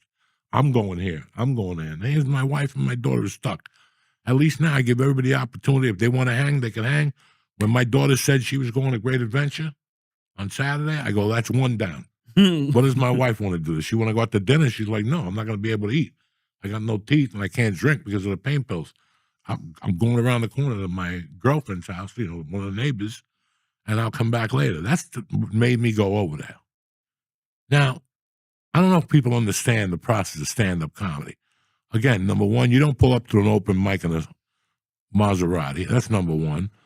And number two, it's not the world of glamour. And then for 6 or 7 years, we bang it out in places that you wouldn't take your fucking mother to. I mean, granted, the dojo is nice, but you've been in some holes late night that are fucking shitholes. I saw one the other night when I was in the city. I was just walking up the corner to meet the car, and I'm like, this is the comedy club I hear about? This is a fucking dump. I wouldn't come here. But that's where you perform at first. And all of a sudden, somebody takes you on the road, you end up somewhere, and you're in front of 3,500 people in the theater. And you're like, what the fuck is this? And then you get into a bigger theater, and now you're back on your own doing comedy. What I'm trying to say is there's no cameras around. There's no cameras around. When you add camera to stand-up, it's a different animal. And some people could rise to the occasion, and some people can't, like myself. But I'm honest enough to say that. I don't like a camera. Because to me, I still see a brick wall, a microphone, and 200 people. And smoke. I don't see what everybody else sees. Everybody, oh my God, this theater, I don't give a fuck. It's 4 fucking walls and a fucking exit, and you could get shot in here like the people at Batman. Okay? So, you know what I'm saying? I'm not impressed. You want to impress me, motherfucker? take the wheel, okay? So that's where I'm coming from. But people don't know the journey. And now we have a different thing in comedy, and that's called corporate world. So before you read the stuff about Theo Von and what happened, that he bombed, I want you to think of corporate world when you're an edgy comic and how they'll tell you along the way, yes, yes, yes, yes, yes, until you get closer to the date, and then they change the game plan on you. And now you feel a little weird. And I'm not saying this happened to Theo. Listen, people have bad nights in comedy all the fucking time. I'm the king of them. I'm not ashamed to say it, but at least I'll tell you. Don't blow smoke up my ass. That's the greatest. Don't make me fucking poke you in the eye. Because you need glasses. I was on that stage. I think the corporate, I know I couldn't handle it. I mean, you were there with me for the degenerates. Was that normal to you? Was that fucking normal to you? Hold on. I've been writing for 8 months. Writing for 8 months to get this material out of my head, and you're telling me that camera 1 isn't working. The fuck? Stand over here so this camera could get you as you're going, bitch, I just want to get on stage and say, oh, hold on 1 second. Microphone 3 went down. I want you to polish those emotions for a second. What's something that you love to do? Maybe have sex. And all of a sudden somebody stops and says, did I ever tell you the story about my brother got hit with a car? Well, you know, you might as well, I might as well put my dick away because this ain't going to even work after this fucking story. That's what that is. You know, we're living in a world now. You think these podcasts, I can come on here and say what I want to say anymore? You guys ever wake up in the morning and this podcast is 28 or over? Oh, yeah. We're living in a corporate world, and some people could work well in it, and some people can't, and most people can't, especially comics. They don't know what they're going to say. They don't know what comes out of their mouths. When we're up there and we're dying and you got a gun to my head, I can either do good or fucking do bad. You know, when we went to Florida, that was a tough night for you. That's 8,000 eyes, and you fucking came through. But I want you to think about that. You went up on stage in front of 8,000 eyes. If I would have told you that before you went on stage, that's like calling you Lee Swat. You know what I'm saying? Like, some people do that, though. Eyes. People will come up to you right before a show like that, but like a lot of people, huh? People do that. They want to shit in your pants in your leg. I don't want to run with people who shit on your, piss on your leg. There's a time to piss on people's legs. There's a time not to piss on people's legs. Yeah. First of all, I don't want to know what's out there either. No. I don't need to know. I don't give a fuck. I don't give a fuck if I sell out or not. I'm there to do comedy. That's where we all get it wrong. You're there to fucking be funny for an hour. So the more shit you eliminate, you said something to me before that you eliminate stuff. I said, we were talking about a subject, and you said that was smart of you, that you've eliminated that. It's like when I got into comedy, I knew I wasn't going to be on Letterman or The Tonight Show. Out! Out! I'm not going to work that clean. But Joey, listen, by the time I get to go where I'm going, there'll be a different platform. That's exactly what happened. Right. Some people do good. I can't fucking do something. I know for the Riyadh Comedy Festival, bro, it's a country that fucking, if you don't wear a barker, they throw you in jail for 15 fucking years. Right? If you don't put that thing around your face, right? If they catch you doing something, it's a fucking nightmare. So you think they're going to let me go over there and talk about, oh, we'll probably be happy if I do my gay bits. Because they hate gay people, right? If you're gay, they kill you over there. I mean, they don't even play. Right. You can't show up with a pelican on your shirt. Like, you know, they'll just stab you. That shit is done. They don't even tolerate, oh, it's amazing. Boom, bam, they'll stab you. You got to keep your language certain. That was very beautiful. Thank you. I enjoyed your meal dearly. But that shit, it's amazing. Boom, they'll stab you right on sight. They don't even want that starting. That's spreading. So what do you think they're going to say to me on stage? What can I really talk about? You can't talk about religion. Can't talk about a lot of things. You know what? If I take the money, I'm going to do bad. If I take that money, Lee might do a lot better. But for me, I'm going to take that money and just go there knowing I'm going to bomb. I'm in Hudson County. I didn't show up anywhere to lose. Even if I lost, I didn't show up to lose. You have to, when you get into situations, you have to make your life easier. Right now, I wouldn't have known what to do if I was Theo on Saturday night. There was 4 people talking to him at one time. Telling him what, and with shit that doesn't matter. But when you're shooting something, you want to give somebody as much content as you want, as I can, because you could always cut it out. I can't add it. I can't be in the green room going, fuck. I wish I would have had a cut from the side. Look how beautiful that stage is. Look how the lighting. I should have fucking taped myself in the back smoking a joint with Lee before I go up there and Lee kicks me in the ass as I'm going up. But you learn. I'd rather do it because I can always take it out. Right, absolutely. But I can't hunt it down. What am I going to rent the theater, put extras and kick you on the... No. So let's shoot it. So I understand that. But we do that maybe later. We do that in between shows. Go early for it. Let's get that one in the tank. Yeah. When I'm shooting a special, the first one is the one you're going for. And if you bomb, fuck it. I got late show.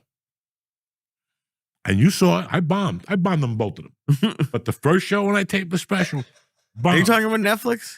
No, the one I did in Chicago. With in Chicago. First one I did bombed. The first little thing I laid down, there was a guy. It was just, I was agitated. Then they told me how to darken my hair. That the camera, they spray painted my fucking bald spot. I need this shit. I just want to crack a few fucking jokes. Would you, I think you've talked about it, like, would you just like to just be filmed without like your knowledge and like in that be put up? I'd rather that happen if I did stand up. But again, if you're going to show up on an iPhone 14, and the only reason I know it's 17 because my phone fell out the other day and some guy's like, look, that's an old iPhone. I go, I buy a new one when they fucking break. But I'm going to go down there like the rest of the masses. But I heard the camera's badass. Yeah. It jumps up and down. Yeah, so, when I'm ready to drop 1,800 now. Is it really?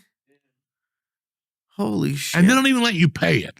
They make you finance it, right? No, you can pay it. Yeah, they want the monthly.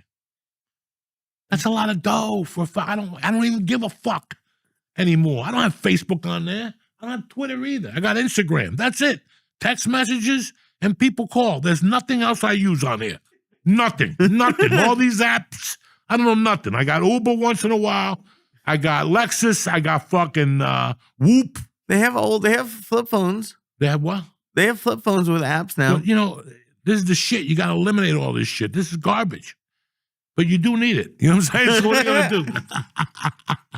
You do need it. If again, $1,800. $1,800 to talk to people before you even get the party started. Dude, fuck that. That's too much. Dog, that's the world we live in. And everybody goes down there and pays them. It's like a superhero movie. The more you go, the more these phones are going to keep making. I paid $1,200 a year ago, and I thought that. Bro, when they told me when I got this one and T-Mobile, because no Sprint no more. Right. Because I show up to Sprint, like, we don't even know what you're talking about. We handle fucking bicycles now, I don't even know what you're talking about. No, you got to go to T-Mobile. I went to T-Mobile, very nice, but again, they're like, you got to do this, and this one's already starting to fuck up. Like it charges really fast. Like the other night, my phone died, and I didn't give a fuck about nobody calling me. I was in the city. All I wanted was to find out what was going on with my daughter, Great Adventure. Because I had a bad feeling that night. That one of those horror buildings would fall down or something like that. And I got to go down there and search through the rubble. So I fucking, you know what I'm saying? I can't imagine you searching through the rubble. Oh my God. And I got in the car. It was just me and this guy, Bob, one of the best limo drivers I've ever had in my fucking life. He was great because he told me first he was from South Broomfield. No, the other town I live close to. Not Broomfield, fucking Brunswick. I just kept calling him South Brunswick. On the way, I'm like, listen, on the way back, we're going to go to fucking the strip club right there. Just me and you. He's like, that's okay. He goes, I'm 20 minutes from here. I'm like, all right. He was cool as shit. Awesome. He stopped at Starbucks for me. He stopped at the ATM. He goes, let's stop at the ATM. You need cash? No, let's do it. Boom. Got cash. We shot into the fucking city. He was right there. And then my phone died. He's like, I'll go get you a cord. I'm like, you're a bad motherfucker. If I didn't have teeth missing, I'd suck your dick. You know what I'm saying? How do you know, cocksucker? You got some old hag one night, you little dirty bastard. 2:30 in the morning, you're looking around the bar. There's a lady winking at you with a missing tooth. You got to do what you got to do. You know what I'm saying? You go over there, put a piece of cotton in it. But it's just, I saw that special taping of, Yeah, this started as a message to Theo. to what? I said this started about a message about Theo. About Theo. Yeah, and that's what I'm ended saying, with sucking someone's dick. That, it was just, I was there, and it wasn't what you people are reading at all. I mean, I'm worried about him like everybody else is, but at the same time, I know this motherfucker. He's from the bayou of Louisiana. He ain't going nowhere. It's just, stand-up is tough, guys. I've been telling you this shit for years. People gave me shit for 3 years, and I told people, the commitment level for stand-up is something like, I've never seen anything like this. I'm on my 34th year, and if I could go out 3 or 4 nights a week, I would. It's just the driving that kills me. My back would die. It's not just going to the comedy store anymore, downhill. You know what I'm saying? It was 13 minutes for me to get to the comedy store. Right. It's an hour before I get the party started. But it's calling me back now little by little, and I feel better about it because I got all that corporate shit out of my world. I'm not in LA no more. I don't have to appease anybody. I do what the fuck I want to do. Even the sponsors on here, YouTube, whatever. I'm in an age where I already went to prison. My family left the country that was fucking communist. So you want me to obey your fucking stupid rules of no cursing or whatever? Write me off. I'll find the channel that lets us do whatever the fuck we want to. But this new world order, you take a bigger paycheck so people could tell me what to do. The reason why we got into comedy is not to have a job. Did you ever think about that? We got into comedy so we didn't have to get up like 15 billion other people in the world 8 in the morning and go to a job because somewhere in our demented fucking minds, we thought we could do better. So think about that shit. This is rough, but it's rougher when somebody's watching you. There's some comics that are born to work clean, and I respect that. Nate Bargatze is fucking great. He's great at what he does. Jerry Seinfeld was great at what he does. But there's other guys like myself and other comedians, they go off the fucking rails. And you know what? That's fine fucking too. Because at the end of the day, every single comedian you watch is a little fucking crazy. You just don't see it because you're so, oh my God, they're so great. No, we're not great. We're crazy, demented fucking people. So, and that's me included. I don't want you to think like, that's me included. Somewhere along the line, we said, you know what? I'm going to go to college for 4 years. I come from a nice family. Nobody ran away in my family. I'm Jewish. Now I'm an editor, and now I'm a podcaster. But you know what? I'm taking my college degree, and I'm not picking on you. I'm just telling you what I know. Right. I'm taking my college degree and wiping my balls with it. I'm going to go right back into the pit with a bunch of animals every night and people with mental illness and try to get a fucking career. So what does that tell you about the stand-up comics? So before you start pointing at stand-up comics and saying that they give out misinformation, you guys took the stand-up comic too seriously. Everybody is taking everything too seriously. And I will say, like, Theo was one of the few of your friends. He called me when I was right after we left LA. He called me one day. We just chatted. It was always super sweet to me. Oh, and I haven't on everything. I have no idea how he did that night. I've never asked you. It doesn't matter. If you have a bad night, why is that national news? And for anything, imagine you believe that it was on the front cover of Yahoo.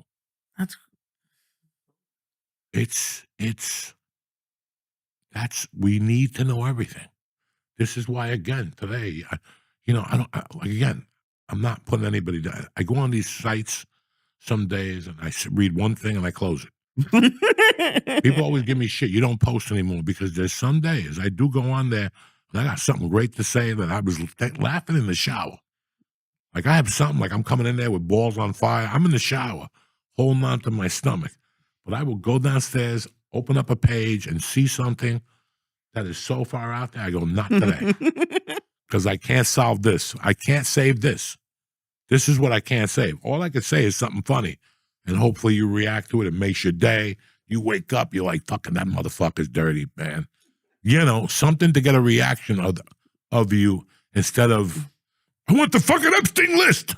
Anything but that. But this is what's going on. We've become so uptight that bombing at your Netflix special in front of 3,000 people, not even an arena, not even Madison Square Garden, in front of 3,000 people really matters. And when I say shit, you people think like I'm fucking crazy. I'm not. This is a rough world we live in today. So I get it, motherfuckers. We got to laugh more. We got to fuck more. We got to start drinking again because this motherfucker could end any goddamn day. Hug your loved ones every day. Look at it. Every day you hear something stupid. Kim Jong-un fired a missile into the ocean. The Russian dude, you know. They bombed. What do you think? What do you think about when Israel bombed that country with the bunkers and all that shit? You think they're sitting there rebuilding right now? They got pictures of Americans all over those walls, and Jews and Puerto Ricans and Arabs with beards. They got revenge, and you're walking around thinking it's fun. That's why I was nervous about Great Adventure. Because, dog, they're coming. This is not ending good. I don't mean to scare you motherfuckers, but it's a reality. It's a fucking reality. So next time you go to your Jason Aldean country music concert and you're jumping up and down thinking we're in good hands, Remember what happened in Vegas? They were jumping up and down too. And they got shot from the fucking window. It's a weird fucking world out there. I love you motherfuckers. Have a great, I don't even know if the guy's Jason Aldean. I don't even know who that is. I thought he was a country singer. I'm just saying, it's the truth. It's the fucking truth. This is why I hug everybody every goddamn day. Any day now, we're getting hit with a missile. Especially you motherfuckers that live in New York City, walking around, jumping up and down. Lee with the Jew hat. Lee's gonna have to get a disguise after November. If that Mondami wins, he's done. Lee, him and his girlfriend will be wailing out of New York City because they're gonna come to your apartment and beat you up, and then kick you out, and you're gonna be socialist. Mondami. It's gonna be little Cuba and shit. And right now, even Black Lives Matter, Eric Griffin, whatever his fucking name is, Eric Adams dropped out. Those are two very different people. Who? Eric Griffin and... Well, it's a mistake. You know who Eric Adams is? He's your fucking mayor in New York City. Yeah, but my life isn't affected. Why do you think the mayor's going to make that much of a difference? Will somebody please tell this idiot what's going on in New York? Because this other guy's a socialist. I know that. He wants to start bodegas. He hates Jews, okay? That's number one. He hates Jews? Well, you have to assume. I mean, right now at this point, everybody hates the Jews, Lee. If the mess right now, everybody they blame everything on the fucking Jews. That's not everything. Somebody lit a firecracker in New Jersey. That's a Jew. You know, it's been bad for the Jews. It's a bad couple of years. We get it, but yeah, it's been a bad couple of years. You're getting bad really PR. has. Thank you for noticing. What? Thank you for noticing it. You know I love you. I got nothing against you. No love against you. But I mean, it's true. So I don't know what's going to happen in the world. But the most important thing is to crack a joke. Who gives a fuck if a comedian bombs? With what's really going on in the world, you give a fuck about a comedian bombing on his Netflix special like it's going to change your goddamn life? Not at all. So where you going to be this week, Tarzan? I'm going to be at the Dojo on Wednesday night. All right. And I'm going to be at Sheba's on Thursday night this week. All right. I'm not going to be nowhere till I come back. I'm October 8th, but that's already sold out. That's chicken stuff. We got to give them the truth. 15th at the Dojo Comedy. And the 23rd is the Bucket of Love at the Dojo Comedy. And then November 8th is a biggie. DC, what's the name of it? MGM Grand. What is it? MGM Grand in Oxon Hill. 20 minutes from the fucking White House. I'll have my fucking bulletproof John Wick outfit on down there because a missile might come fucking flying through. So 20 minutes we're going to be performing. That also pisses me off. Why? When they told me, I thought I was doing comedy like, an hour from the nation's capital. We need that much money that we need to gamble in Washington, D.C.? And here, I'm not political, but I'm just asking you a question. 20 minutes from the White House. Maryland needs that much money that they got gambling. 20 minutes. Is nothing sacred? And that means I get a hooker 20 minutes from the White House. When does it fucking end? Nah, forget about that. November 8th. That's all they need to know. Focus one at a time, cocksuckers. We love you. Have a great week. Lee, send them some love. Love you guys. Love you. Stay black, all right? Have a great week. And we'll be back next Tuesday, the 8th. What's happening, beautiful people? Uncle Joey here. Listen, your gut has a massive impact on how you feel each and every day. Bioma keeps things in tip-top shape so you can feel your best no matter what life throws your way. Bioma's blend of prebiotics plus probiotics plus postbiotics helps restore healthy microbiomes. Now you're going to want to give Bioma a try and get things sorted down there. Listen, I went on it about 4 weeks ago. I feel tip-top magoo, all right? I go to the bathroom. I don't feel sluggish anymore. So if your gut is full of the wrong bacteria, get Bioma and get it together, Jack. Listen, it's not just about a smooth, regular digestion. Your gut can mess with your hormone levels, energy, weight management, and even lifespan. Take 15% off your Bioma order to get started. Just click the link in our show notes and press in code Joey, Joey. That's code Joey, Joey, for 15% off your order when you click the link in our show notes. I want to thank Bioma for sponsoring us. They got a great product.